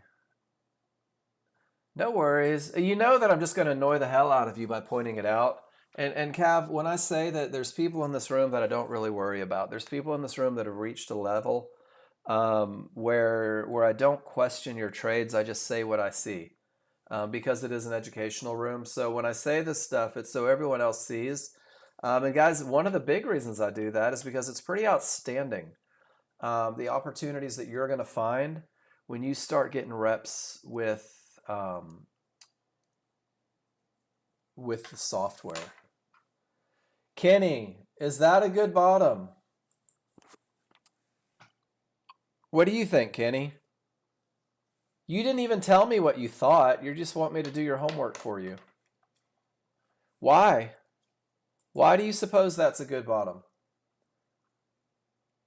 Hold on, let's do this. I'm not going to make you type a dissertation.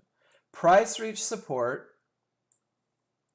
Triggers didn't get through. And then what did it do after that termination?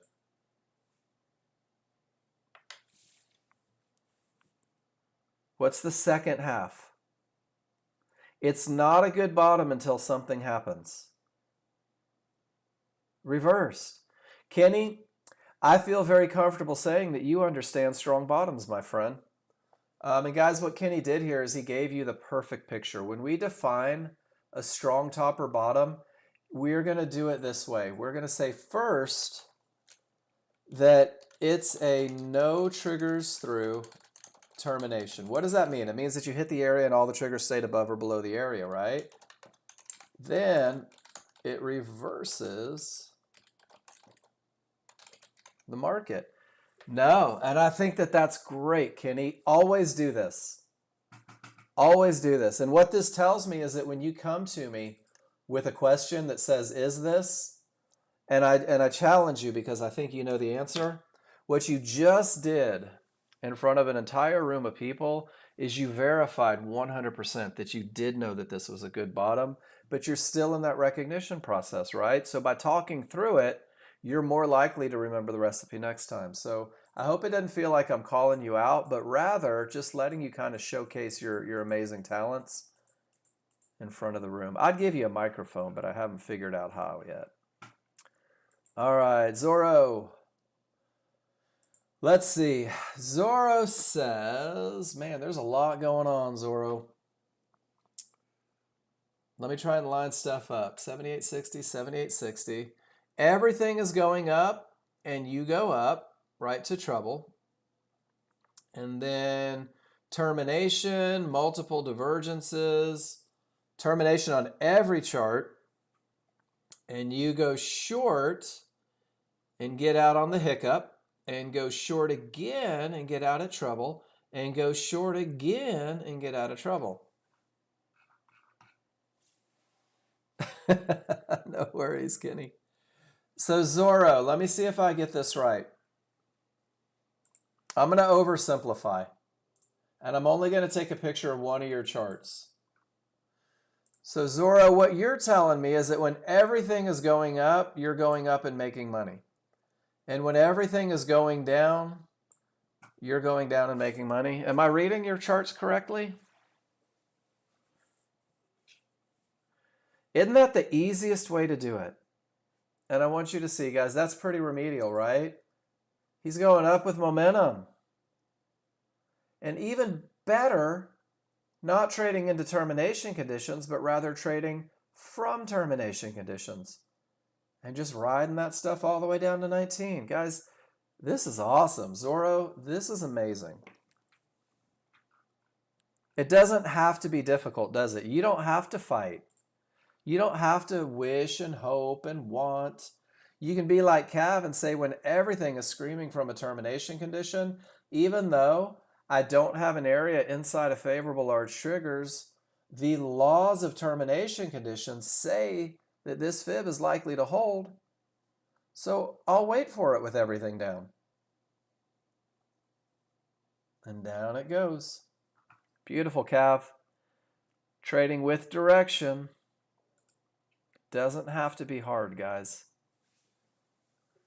And then Paul, 50-50, one divergence, weak triggers, top of the window. Quick profits, quick profits. Paul, I like everything about this trade. Can I brag on you for a second? I'm going to anyway. You really can't stop me because I have the microphone. This is the stuff that I get really jazzed about. And I'm just going to go through it. So why? It's not a clear path. Does everybody see that? This is a 50-50 look. What does that mean? It means that we are literally straddling a decision-making point, which means that it may not be just super smooth. We also have divergence, and we also have weak triggers. So Paul's looking at his chart, and he's just saying, you know what? It's not perfect, but it's good enough to risk a few bucks. And then he says, and guys, remember that the rules for the high probability trend trade say that your window of opportunity extends from the lowest point of resistance to the highest point of resistance inside of favorable large triggers. Guys, this is where experience pays dividends for Paul. Paul says, well, I don't have the craziest momentum to the downside ever. I don't have the clearest path that I could ever have. You know what? I'm not going to get in at the bottom. With this loss of momentum, they may get it up to the top. And I'll take a super low risk shot at a 50-50 trade, but I'm going to take it from my spot. I'm going to take it on my terms. And I think this is amazing because what it is it's refining that entry process even more based on experience, based on understanding what he's seen so many times. So Paul, great job on that one, dude. Good lessons for everybody, I think. All right, pivot stop out. No longer a short opportunity? Absolutely. In Muser, we could call that a strong bottom, right? Because it's a no triggers through termination that reversed the market. And when a no triggers through termination condition reverses the market and gives you odds favorable momentum, well, your trend trade's more likely to win. Muser says, look at this. No, dude, that's a perfect entry. That is the best entry ever. Your stop sucks, but that's the best entry ever. You just weren't set. That's okay. Do you know how to get stops and targets in without having to exit? Because this may be a great lesson for us today. And then you get back in. Nope, well, I'm going to show you. And it's just beautiful. You take quick profits and then you ride that momentum all the way up to the fib. This is beautiful. Everything about this is beautiful, Muser. And you get a pass on this one because there's a lesson that you need. And I'm going to show you exactly what it is. If I have no ATM strategy in place, guys, and I go short, I don't have targets, I don't have stops, I don't have anything. So Muser, what you can do is the opposite of short is long, which means for a target, I can right click and I can put in buy limit 2, and that'll give me the opposite reaction. I'm short 2, buying 2 longs gets me out. And the same is true here. I'm short, I can buy stop limit 2. Whoops. Order submitted. That's not what I wanted. Why is it asking me to sell? There we go. Buy stop market 2. There we go. So now I can put these stops and targets in place, but here's the thing. When you do this manually, Muser, what you have to do is, let's say if it hits our target, let's see if we get it to hit our target. Come on. Order filled. You're going to have to manually cancel order canceled. The other one. Paul, let me get you a definitive answer. Hold on just 1 second. Paul asks if crude is going to big sell off. Is crude going to sell off big here soon? We want to get the location right when we're being this precise, guys. It's decidedly so, Paul. It's decidedly so. Guys, obviously, this is not how we read. Hey, what's up, Derek? But here's the deal. This is one of the biggest challenges that I get with newer users, is trying to predict what it's going to do. So what I have right now, Paul, is I have weak triggers, and I'm beyond outer bands. And honestly, I could say this market may retrace all the way to the mid band. This market may make a push up that I don't know how far it's going to go. And if I say to myself, well, even with weak triggers, right? But it's a clear path and I have weak triggers. You've got to take into account, where are you at? What are you doing? What's it been doing? Do you have enough advantages? And you're right, Paul, rules aren't met. And that wasn't so much for you as it was for everybody. People in situations like this will say, man, that's going to be a good top, right? I should probably go short. And what happens is they do it like right there. They're like, oh, look at that pivot stop out, weak triggers, I should go short. And they get run over short all the way up to the next termination condition. Resist the urge to predict. Trust me on this one. Resist the urge to predict. Muser, did you catch that lesson on how to put in those stops and targets manually? And then Zorro, awesome. That's a good skill to have. Zorro says, you know what? To hell with Mark and his old eyes. Let me scrunch everything together as much as I possibly can and just make him wish he could read this stuff. Killing me, Zorro. So let's look at it. Everything is red off of a termination. Everything is red. Everything is red. Zorro goes down and makes money. That's about the most I can pull out of this chart, I'm afraid. Remember, guys, to get a little feedback, I don't need to see 2.5 hours on your small chart. I don't even need to see all the way back into May 13th on your large chart. It's okay to give me about that much. It's okay to give me about that much.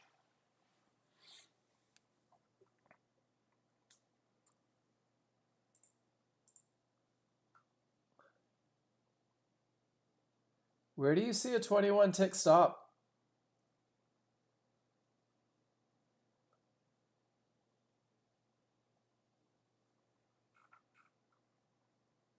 Oh, right there.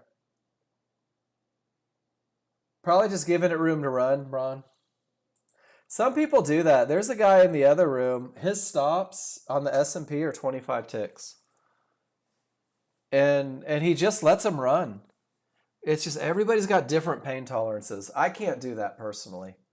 I can't leave that much risk on a trade. I don't feel good about it. I don't feel comfortable with it. But everybody's got different pain tolerances, so you just never know. I'm going to leave you guys with crude oil. And we'll see what happens here. PPF would kill you. When we come back to the final hour, guys, it's your classroom. So those of you that are newer, you notice that we talked very much about rules and advantages in the first hour. We try to get all of your charts in for the second hour. And now the final hour is going to be answering any questions that you guys have, or maybe even going through. And if something presents itself, we'll simulate a trade or two. But that just depends on whether or not rules from the KISS plan are met. Those are the only rules that I'll trade. Unless I verbally say to you, I'm going to trade an opinion without any rules, and let's see what happens. And when I do that, guys, more often than not, I'm trying to take a beating in front of you to try and reinforce that rules are a good thing. So I'll be back in about 5. When I come back, we'll finish the day. See you guys in a minute.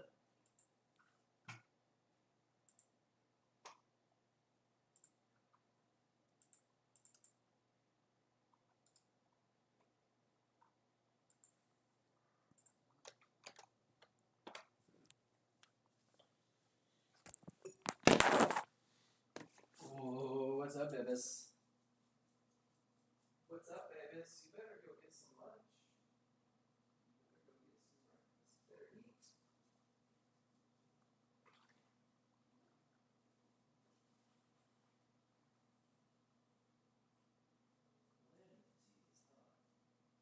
Plenty of teas.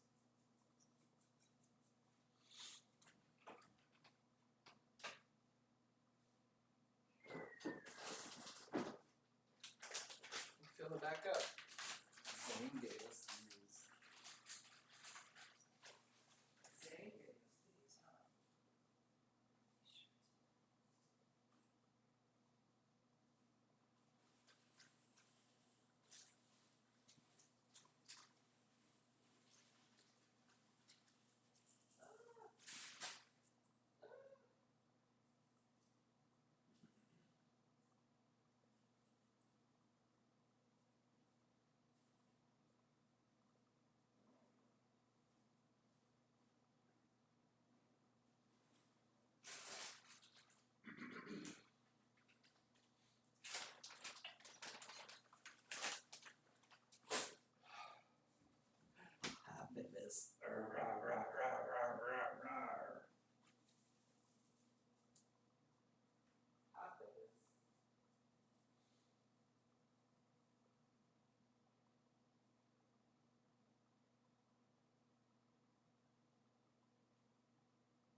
finish class.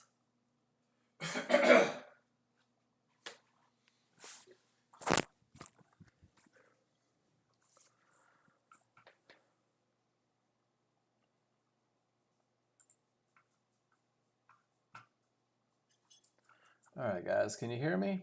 We're back. Final hour. Just want to make sure. What's the S&P doing? Well, the S&P reversed from beyond the areas. Did it give us any indication? How about 3 divergences in the same price range with the third one higher, weak triggers? That's kind of cool. Can you guys hear me? Give me a Y if you can hear me, please. Okay, cool. Thanks, Ron. I just wanted to make sure. 3 divergences in the same price range. What a great reason not to take that final short, right? And now we've got strong triggers, but we're into resistance, so we're kind of going, oh man, let me pump the brakes for a second. Let me take just a minute, and let's see what happens at resistance. Whoops, that's my untitled workspace. I usually close that for class. Sorry about that. I guess the magic 8 ball was wrong. Man, that's crude oil. Weak triggers. There's a bigger retracement. So here's today's lesson on the gap theory. I know I had somebody that was studying it. What's the gap theory, guys? The gap theory says that when price accelerates away from the large triggers fast, and the large triggers remain a full bar away, price is likely to close the gap. So how do I know the bar is a full bar away? Well, that reversal bar marker, the yellow bar on my large chart, shows me where this bar becomes a down bar. My trigger lines are below it. It's not guaranteed, but because we got to the mid band, because the large triggers are a full bar away, all this says is don't try the long. Don't try to go long with that gap theory. Don't fight that gap theory. This is one of those patterns that repeats itself, guys, and it repeats itself every day, and you're going to see it on every market. So much so that if you go to the client trade section, you're going to see an awful lot of pictures labeled gap theory. It's a great theory to study, to ask questions about, to make sure that you're comfortable. Hey, take care, Cav. Great trading today. Not guaranteed to close the gap, but the likelihood is there. So I'm not looking for that momentum trade coming off of it. Just something to think about. Still trying to figure out what's going to happen at resistance.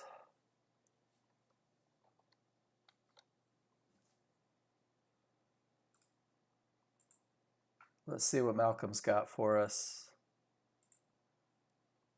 I may need to, guys, let me do a quick little step out, step back in on Discord. It's not giving me your pictures the way I wish that it would.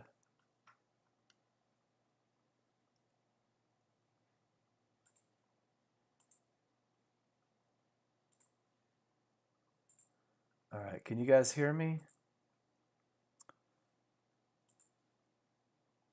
Let me share my screen real quick so you guys can actually see me. And let's try this again. All right, Malcolm. I love it. Second divergence higher than the first. Malcolm, you're saying that's a pattern that lets you know that the market's likely to continue up, right? Especially, oh, you tried the momentum trade. Didn't work. That's okay, though. You gave it a shot. It didn't work. And I know that you weren't looking to talk about this one. Most people just want to talk about the winners. You had odds favorable, the potential to break. The smalls broke through, and you gave it a shot. So one of the things to do on this one, and your stop isn't big, and I love that too, is trading the snapback to the area. I mean, how crazy that you got in on the low tick. That's okay. Just didn't work. That's a good look for anticipating a breakout. Can I show you a pattern though, Malcolm, that might help you try to not take that trade next time? So when price reverses from nowhere, right? Everything was going up. The world was great. Life was happy. Things were good. And the buyers never hit one-to-ones. They never hit the fib. They never got to their target. And this is what we call a bad top. This is a reversal that's coming not from a termination condition. This is what we call bad or a weak top. Are you with me so far? Because there's a pretty cool lesson that comes from this one. When I've got a bad top or a weak top, what happens is this 50-50, that one too, is much less likely to break. And one of the patterns that we see is when you've got support and stuff around the mid-band, very often the people that couldn't make it the first time like to finish the move. So for me, on a look like this, I am less inclined to try this breakout trade. And what you'll notice as well, and I don't know, you probably didn't see this in the moment, is not only is 77.90 not broken, but 78.07 isn't either, which means that you have $170 worth of range that you're hoping breaks. Does that make sense? I look at these things when I think about trying to trade momentum trades, is how many areas is the market trying to clear, and where's it coming from? And it might just keep you out of this one next time. And it might not. I don't know. You might just be going full rogue on me. But then let's talk about the beautiful. When a 50-50 fails, very often they apologize. And what you did is you caught that apology beautifully. And the fact that you got in after trouble and that the bars were on the right side of the triggers and you got out before it ever slowed down, you're like, it's just a momentum trade. I'm just going to get paid. Malcolm, this is outstanding. And guys, I'm seeing more and more of you capitalizing on these little snippets, these little moves based on momentum. And I'm telling you right now, what was that? That was from 18 to 30. 18 to 39. It's hard to see. Hold on. Let me go back to your picture. To 39. 18 to 39, guys. 21. $210 worth of profit. And that's one contract. And you took the oops trade and you're still up 80 bucks, right? So we eliminate the oops trades. And thank you for posting and thinking I wouldn't see it because I turned it into a lesson anyway. I see everything, Malcolm. And then capitalizing on that, and it's absolutely beautiful. Ron C, Bike Week. I love it. Be safe, have fun. I'm jealous. And you made your money. So Malcolm, great job, man. And then D-Rock, working on your psychology every day. Hit your goal today with these two trades. Starting to be more consistent and comfortable following the rules live. Man, I always love helping D-Rock. I hope you guys realize that. And there it is. Let me see what's what here. Hold on. I'm going to have to put this together. So there's your large chart with odds, favorable momentum, and a clear path. And that is the perfect momentum trade. Absolutely beautiful. And using that same lesson, D-Rock, I don't know if you caught that. When the bars are outside like this, before they come back inside, that's your advantage. And you absolutely nailed that one. Perfect. And then you did the exact same trade. There's that momentum trade. It doesn't have to be hard, does it, D-Rock? And you don't have to fight. And you don't have to fabricate. And guys, this is one of the biggest things that I've realized just in my own trading as well. And Muser, I got to tell you, I think it was you that said it, and I appreciate it more than you know. I think it was Muser that posted in the room, when I'm not fabricating trades, when I'm not trying to make something happen, the trades just seem to come to me. It was something like that. I'm probably misquoting. But it's so true. And you're right, D-Rock, when it feels easy, you're probably doing it right. When it doesn't feel like you're fighting, when it feels like everything is just working out for you, you're probably doing it right. And my brother and I were talking about that earlier today as well, the exact same thing. Where if I can make a case for either direction, if I can justify going long and short and I could defend it, then I probably shouldn't be in the market. It means that there's stuff going on that it's just opposing forces. Wait for the trade to come instead of manufacturing them. Amen. And the more time you spend with the software, guys, the easier it becomes to do that. So in the beginning, take everything and sort them out, right? Take everything, drop them in the room, and sort it out. But from every picture that we've seen in the room today, I want to stress what I think today's best lesson was. And this is for all of you guys. Recognize where the bars are in relationship to the small triggers. And when you get a close on the wrong side of those small triggers, this trade is over. And that's it. There's no reason to hold. There's no reason to hope. There's no reason to wish. There's no reason to want. It did it again there, right? It did it again there, over and over and over, guys. These are patterns. The market moves in patterns. The market moves in these same things over and over and over. And check this out. Let's go find some of the patterns.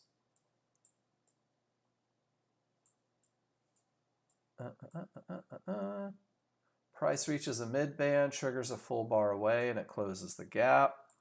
Weak triggers, bigger push. Price reaches the mid-band, triggers a full bar away, it closes the gap. Weak triggers at support, market reverses. Weak triggers at support, untradeable bounce. Resistance starts to move down. Pivots. My gosh, there's lessons everywhere if you just go look for them. And it happens over and over and over and over and over and over. And that's why I say the only thing that I can't give you guys is experience. So when the market isn't giving you a trade, scroll back and find a lesson, right?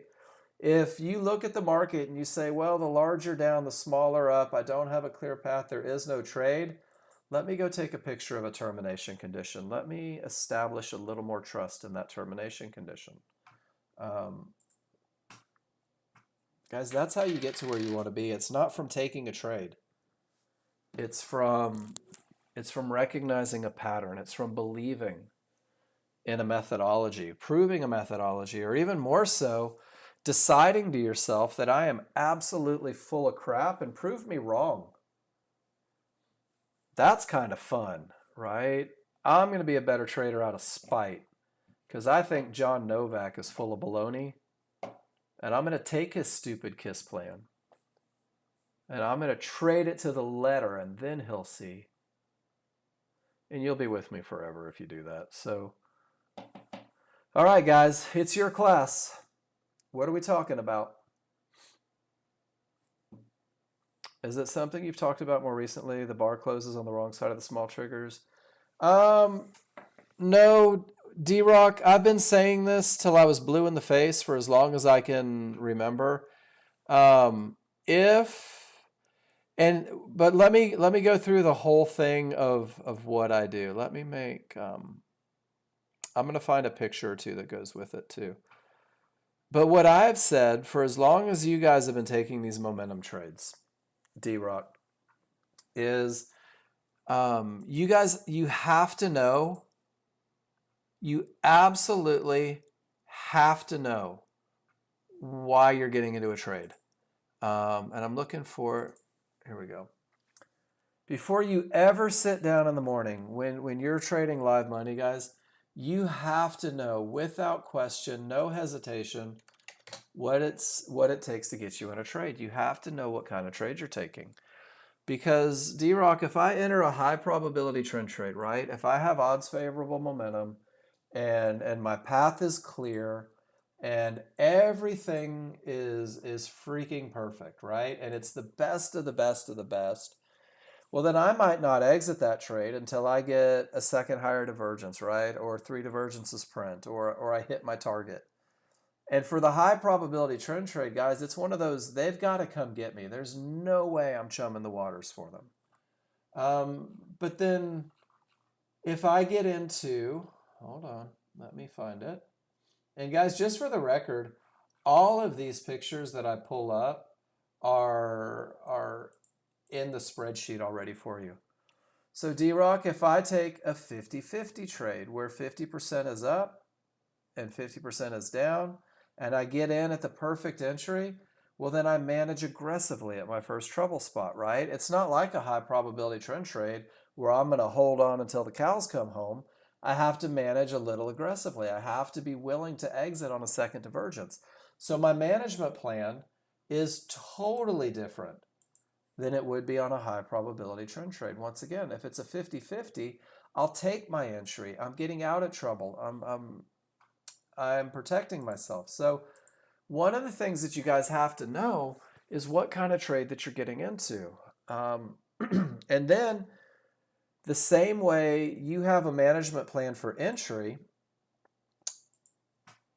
I'm going to go back and thank you for asking that, because you just gave me a whole platform thing. The way you have a plan for entry, you must also know how to manage that particular trade. So D-Rock, what I have always said as you guys come in and start taking these momentum trades is that if momentum is the reason for entering the trade, and let's just go with that, right? Why are you in that trade, D-Rock? You're in that trade because momentum is overwhelming, because everything says up and everything is strong. And if you just had to pick one word to describe why, momentum is the reason, right? Momentum is 100% the basis for this trade. So doesn't it stand to reason that if, and this is crazy, guys, I hate to cloud things with logic, if momentum is the only reason that I'm in this trade, doesn't it stand to reason that getting on the wrong side of my momentum indicator is a great reason to exit? Because it's not a high probability trend trade where I expect fluctuations. It's not a medium probability trade where I expect fluctuations, guys. It is 100% based on momentum. And when that momentum goes away, I want to get the hell out of that trade. And then what do, D-Rock?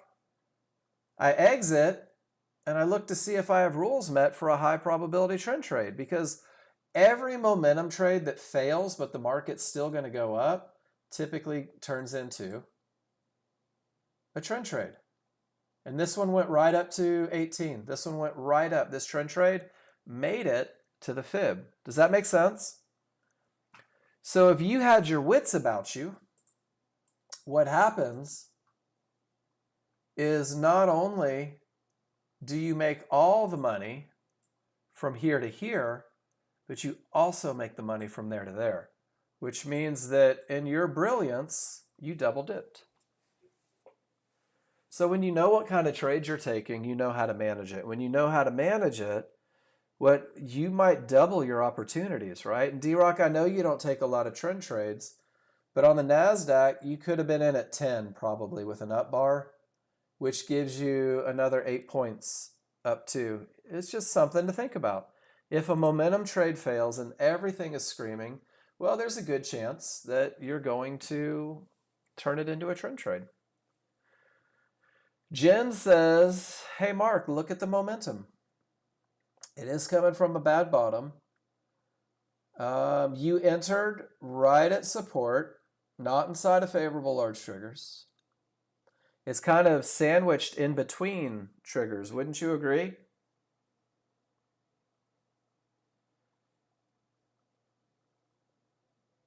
And then you got out at yellow 1-to-1s. No, that's okay. You can yell at me. But this is kind of what I like. And this is going back to, who did we have the lesson on? Malcolm. Do you remember the bad top lesson? The 50-50 is less likely to work. 3 divergences confirms that it's less likely to work, and when it starts to push up, this becomes an opportunity with no divergence, pull back. This is just a momentum trade, Jen. So one of the same things, ride that snapback until it slows down. Great job, though. Nice trade. It's good to have you back in class.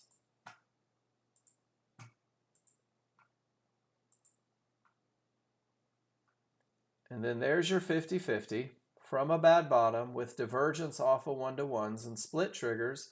Is it okay to wait for confirmation when it's not perfect? What do you guys think? Is it okay to say, I'll take the long trade, but only if it gives me a reversal bar in the direction of the trend? Does that make sense, everybody? Confirmation costs money, but if this 50-50 with divergence from a 1-to-1 with split triggers and smalls against me is going to fail, I'll never get that reversal bar. I'm a huge fan of confirmation. Man, crude oil doesn't know what to do. Pineski, they jacked your big sell-off all up, didn't they? Sons of guns. But check this out, ladies and gentlemen.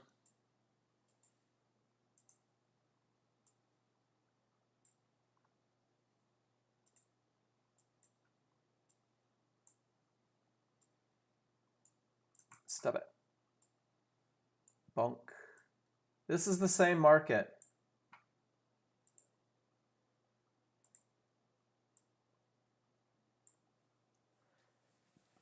Why do we trade patterns? Because patterns repeat themselves.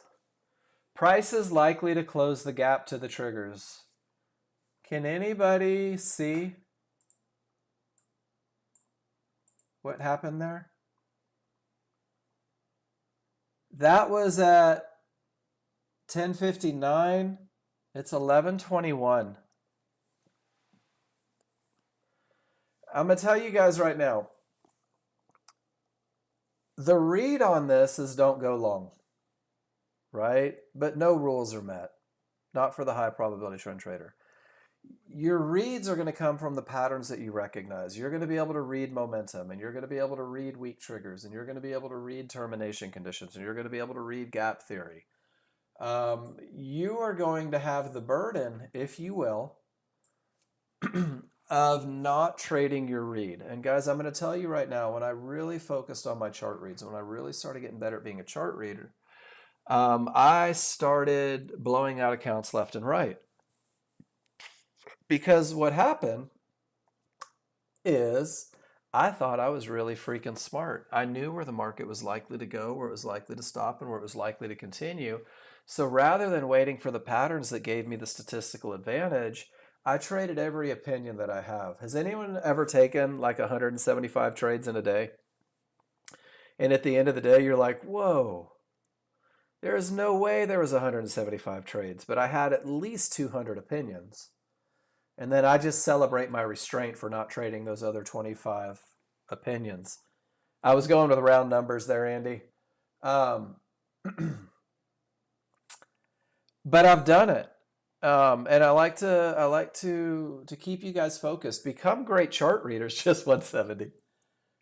But be amazing rules followers, right? Be amazing rules followers. Be unbelievable rules followers, because one of the great things about everything that I teach every day, guys, is it's nothing more than advantages. It's nothing more than you guys looking at a chart, and no matter what kind of trade you're looking for, you're saying to yourself, I have momentum or I don't have momentum in the beginning. You're saying to yourself, my path is clear or it's not. You're saying to yourself, I have an entry or I don't. The entry is what's going to change a lot. When you are so good at momentum and a clear path, you're going to find additional entries. You're going to find more ways to make money than you ever thought possible when you sat in this classroom and you're like, that jackass keeps telling me to only take high probability trend trades. I do that for a reason, guys. I do that because you're my people. I do that because I need you guys to be successful. I want you guys to have the absolute positively highest chance of success.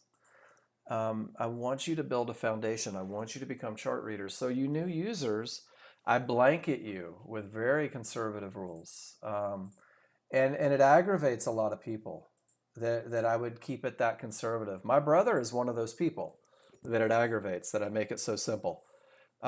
So with the very conservative rules, learning to recognize advantages, giving you that solid plan, that KISS plan that optimizes your chances of success. Guys, this is just a way for you to read your indicators, but still have a plan capable of producing revenue. So for you brand new users, all termination conditions are bad, right? We saw a picture earlier, Paul, where you traded into a termination condition. And I was like, dude, Paul, termination condition. And I was like, but wait a second. That's like the most kick-ass way to do it ever, right? Guys, I'm not binding you. We're just chart reading. If you know what the problem is, you may know how to work around it, which means that your plan grows. So in the beginning, if you don't have momentum, a clear path at an entry area inside a favorable large trigger, sit on your hands, take some pictures, ask some questions. And then just like anything, the more time you spend with it, the more you see this is going to open doors for you. But the reason I wrote this was because one of the biggest challenges for new users is that this room is open to everybody. And this room is open to trades that aren't high probability trend trades. And it is open to momentum trades. And I actually appreciate that a lot because I'm seeing you guys taking trades outside of the norm and doing it really well. So when you see somebody taking a trade that isn't a high probability trend trade, take a picture, ask why, ask what they saw. Ask me in class though, don't DM them privately. I'm the instructor, not them. I can read their charts and I will help you through it. But once you get a little time in watching patterns, guys, you're going to start to see a lot of advantages. But you've got to learn the process that yields results first. You've got to put yourself in a position to make money the easiest way possible and then grow from that, and keep questioning everything. So now, bad bottom, straight to the mid band, gap theory. Now we're looking for a little agreement, right? And then Pineski, this may be your sell-off. You just had to be a little patient. And the reason that I said, well, it might go up to a mid band, it might go up to a fib, is because, guys, I don't want you to trade opinions. I want you to recognize patterns and wait for rules to be met. And if you form the opinion that this market is going down, and I'm going to show you right now, because welcome to my world, ladies and gentlemen. I go short at this fib and get run over. And then I go short at this fib and get run over. And I go short at this fib and get run over. And then when I finally get short right here near the mid band, I get stopped out. And by then I'm so freaking dejected and out of money that I don't wait for everything to agree. And there was an instance back in the 90s, no, early 2000s. Let's look at that big old sell-off. And I want you guys to pretend with me that this is a $12 million sell-off.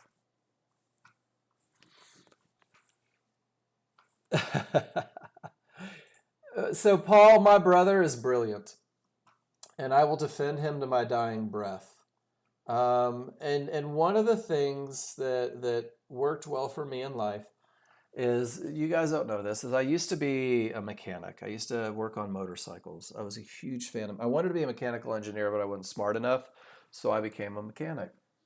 And I had a neighbor with a Harley that had been sitting, and he needed his carburetors cleaned. And in my head, I said, cool. All you got to do is take those two screws off, pull the drain pan, pull the floats off, get your stuff out, clean them up, put them back in. And I said it in like 3 minutes. And he looked at me like I was speaking a different language. And the things that I take for granted because I can do them with my eyes closed, right? Like, I don't have any problems with any of this chart reading. And when you get to a level where everything is so automatic that you forget to include the little things that new people don't see. Things that are obvious to you don't become obvious to everybody. And that was one of my biggest frustrations, Paul, when I started with the software, is what appeared to be obvious to the people ahead of me, I didn't understand. And because it was deemed obvious, I struggled to pick up on it. So when I started teaching these classes, I promised myself nothing would be obvious. Nothing would be obvious. Momentum is not obvious. Termination conditions are not obvious. Entries are not obvious, but we'll work together through repetition to make them obvious to each person individually. But my opinion thing that I wanted to talk about, guys, is there was a guy that was a client, and the S&P was going up, and he bought and did great. And he added on to his position because it was still going up. And he added on to his position because it was still going up. And then, I don't know if you guys remember in the 2000s, the S&P tanked huge, like huge in a day, like rocked the markets crazy. And he bought because he thought there's no way this thing's still going down.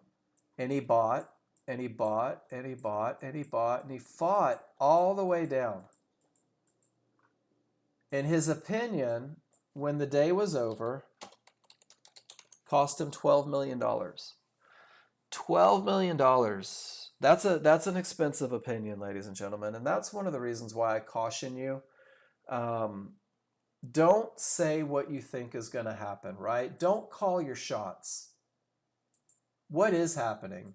Right now, what is happening is that my smalls are above the large. They're weak. What is happening is that I don't have any areas inside of favorable large triggers. I don't have momentum. I do have a clear path, but I don't have anything that is really clear cut, giving me a statistical advantage. So it just shot right past that fib that some of you went short at. So resist the temptation. Resist the temptation to make opinions. Don't worry about what could happen in the market. You'll never be in control of it.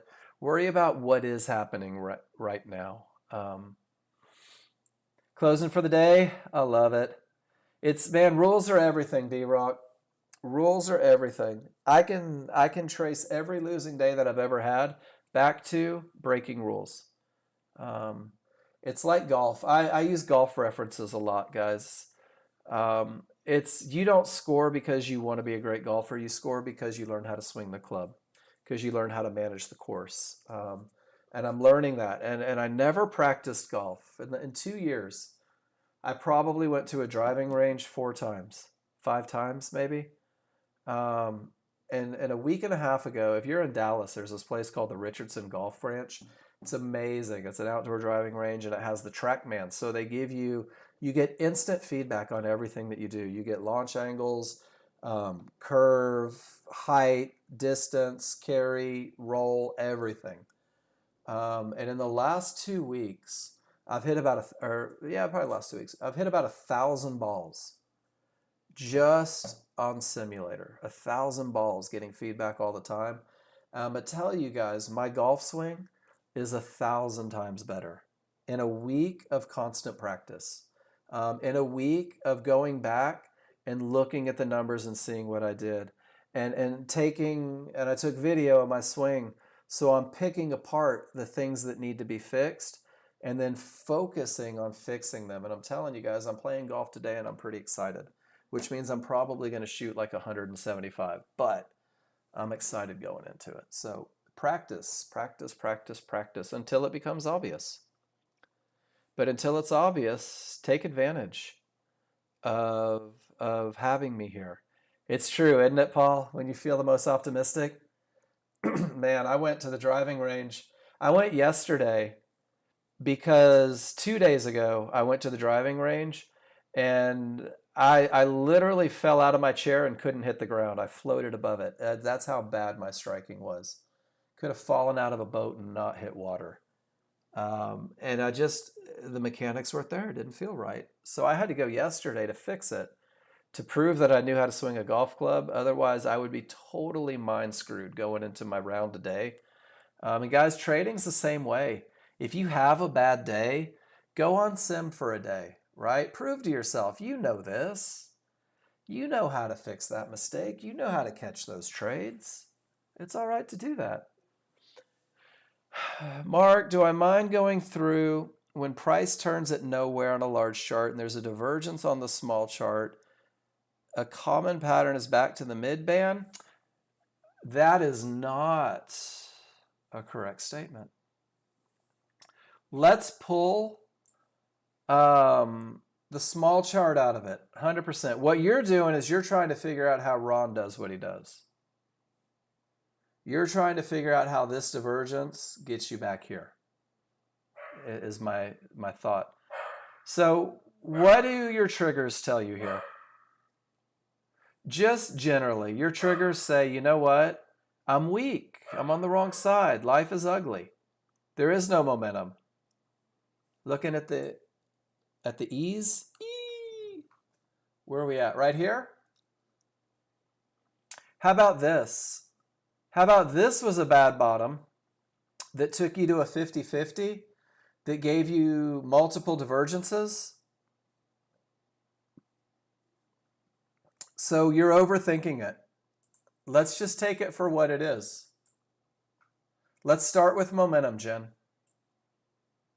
Go into the upside. I know.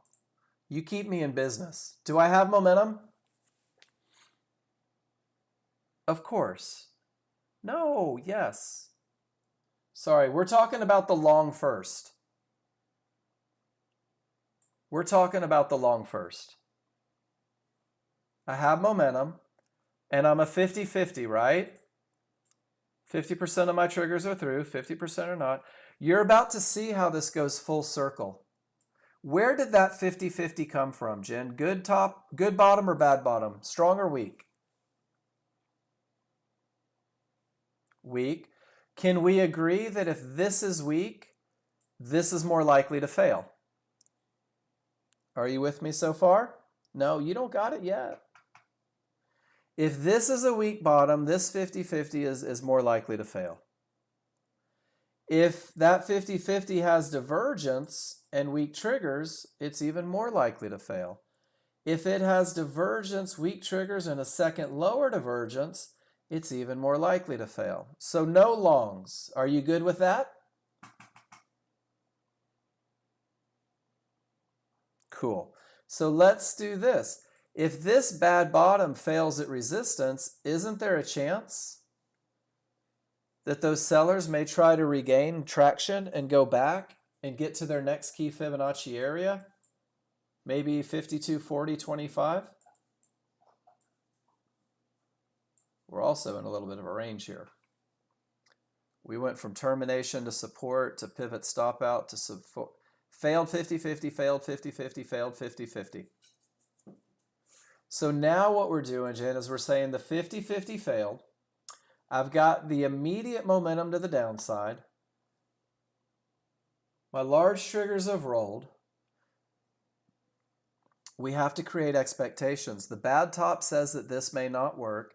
These confirmed that there's no way in hell I'm going long, right? You caught the easy one without divergence, popping up. And now my small chart says, guess what? We're going down. My large chart says, hey, we're trying to, but these take a second to roll. And this is where momentum traders might be looking for something right here. And then high probability trend traders will probably be willing to take a shot. So this weak top, I'm not expecting the mid-band as a bounce because I'm coming from the weak bottom. And this is a little more complicated, right? So if I go back a little bit, weak top, there's your mid-band. Strong bottom, mid-band shatters. Weak top, mid-band makes it to the fib. Weak bottom, mid-band makes it to the fib. Weak bottom, mid-band makes it to the next weak bottom to the mid-band, makes it to the fib. Isn't this cool? Strong top, doesn't work. 50-50 fails, and it ends up going to the top. Strong bottom into resistance, pulls back to the higher support. Bad top, pulls back to even higher, continues up to the key area. Little bing bang. And these just happen all the time. Bad top, straight to the mid band, finishes to the area. So what you can do is you can start creating expectations, Jen. You can say to yourself, well, that's a crap bottom, and that's a failed 50-50. And maybe they'll continue down, but you also have to recognize that that 50-50 failed right to support. And that 50-50 on a divergence high failed right back to support that failed. And this one failed. And if they come back to support, how likely are you to try a 50-50 into that area that's been holding like a rock? And how likely are you to try and go long into this resistance that's been holding like a rock? It's almost as though rule number 2 is defined a range. You can see it, right? When 50-50s don't work either direction, guys, that market can't break out. And it's okay for you guys to not do anything, to wait, to just say, you know what? This kind of sucks. So I'm going to wait for it to be perfect. And honestly, Jen, I couldn't tell you whether this market's going to go up or down here. I couldn't even create a guess based on what's happened. Right here, I could guess that it's going to continue down. Even right here, I could guess that it's going to continue down. But because I'm caught in between these areas, I got nothing. The magic 8 ball is it's magical. And I'll have words with anybody that denies it's magic. So let's see. Will the S&P go down? Salut les devins, c'est Seikyu. Voici le résumé complet du chapitre numéro 65 du manga Dragon Ball Super. Ça nous provient de DBS Hype qui nous l'a fourni en anglais. Concentrate and ask grâce à ses again. propres Not even the traducteurs. 8 ball knows. And it is all knowing. So great lesson in there, Jen. Sometimes when I notice 50-50s aren't working for me, I'll tighten it up and see if I'm caught in a range. You're welcome. Bad bottom, straight to the midband. Bad bottom, but even weaker triggers. We're coming right back up into that midband, right? It's not the gap theory this time. Do you see that? Looks totally different. It's got a better chance. But it's still a bad bottom, which means that I still have to be pretty leery of this area. There's a fight happening. The buyers and sellers, neither of them get their poop in a group. Paul says, oh, gold. Odds favorable. Clear path. Good bottom. Split triggers. Hate split triggers. Divergence from the high. Split triggers. Why not wait for a confirmation ball, Pineski bar? Why not wait for a confirmation bar? You've got $1,000 worth of profit up to that fib. And look at your entry. What's your range chart tell you, Paul? I think that you really love that range chart for momentum, but you're missing it on these trend trades. You're missing what it's telling you on these trend trades. And I'm going to make it my mission to bug the crap out of you until you get this. This is a pivot stop out at 1-to-1s with a white bar off of it that's giving you absolutely screaming fast triggers down. Your best chance of success against a look like that is to get back to the right side of the small triggers, is to get right back on the other side. You're literally coming from like the best termination condition ever on a range chart.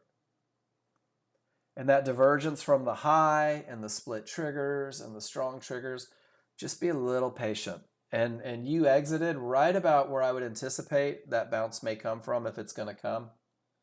57, did it end up bouncing or did it just go down? It did go down? Okay. I think that's the safeguard, is if it's not perfect, some sort of confirmation goes a long way. And it's easy to say from where I'm sitting because I'm not like, hell yeah, let's go long. Look at that large chart. It's amazing, right? And I know you guys do it. You hate waiting for confirmation. So even no trade, right? It doesn't cost anything to be flat. And Paul, you are a strong enough trader and a strong enough chart reader that you're okay. But here's the deal. You say that the entries isn't ideal, but Paul, if you got a reversal bar right here, okay, you get a reversal bar and you're in at 57.9, okay? And you've got odds favorable momentum and you have a clear path, you have 2.3 points.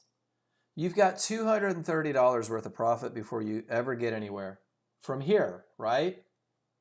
From the confirmation, from the correct side of the one-to-ones, from the right side of the small triggers. And you only need to get to those pink one-to-ones to capture your $100 with all that momentum on the right side of the triggers. And one of the lessons that we talked about a lot today, Paul, is if you were in a momentum trade there, would you exit with the bars this far outside of the small triggers? You'd never take that exit, but we find ourselves taking the entries sometimes. And I think gold's a royal pain in the ass. There's a reason that I won't trade gold, because I feel as though you have to wait for confirmation on gold. I think you could eliminate 50% of your losers through confirmation, but it means that you're going to sacrifice 150 bucks in the cost of confirmation. So you have to decide which weighs out more. Are you losing more, or are you gaining more through the confirmation? So again, you would have to pick that one. You would have to decide what's best for you. Good stuff. Guys, any other questions before I call it a day?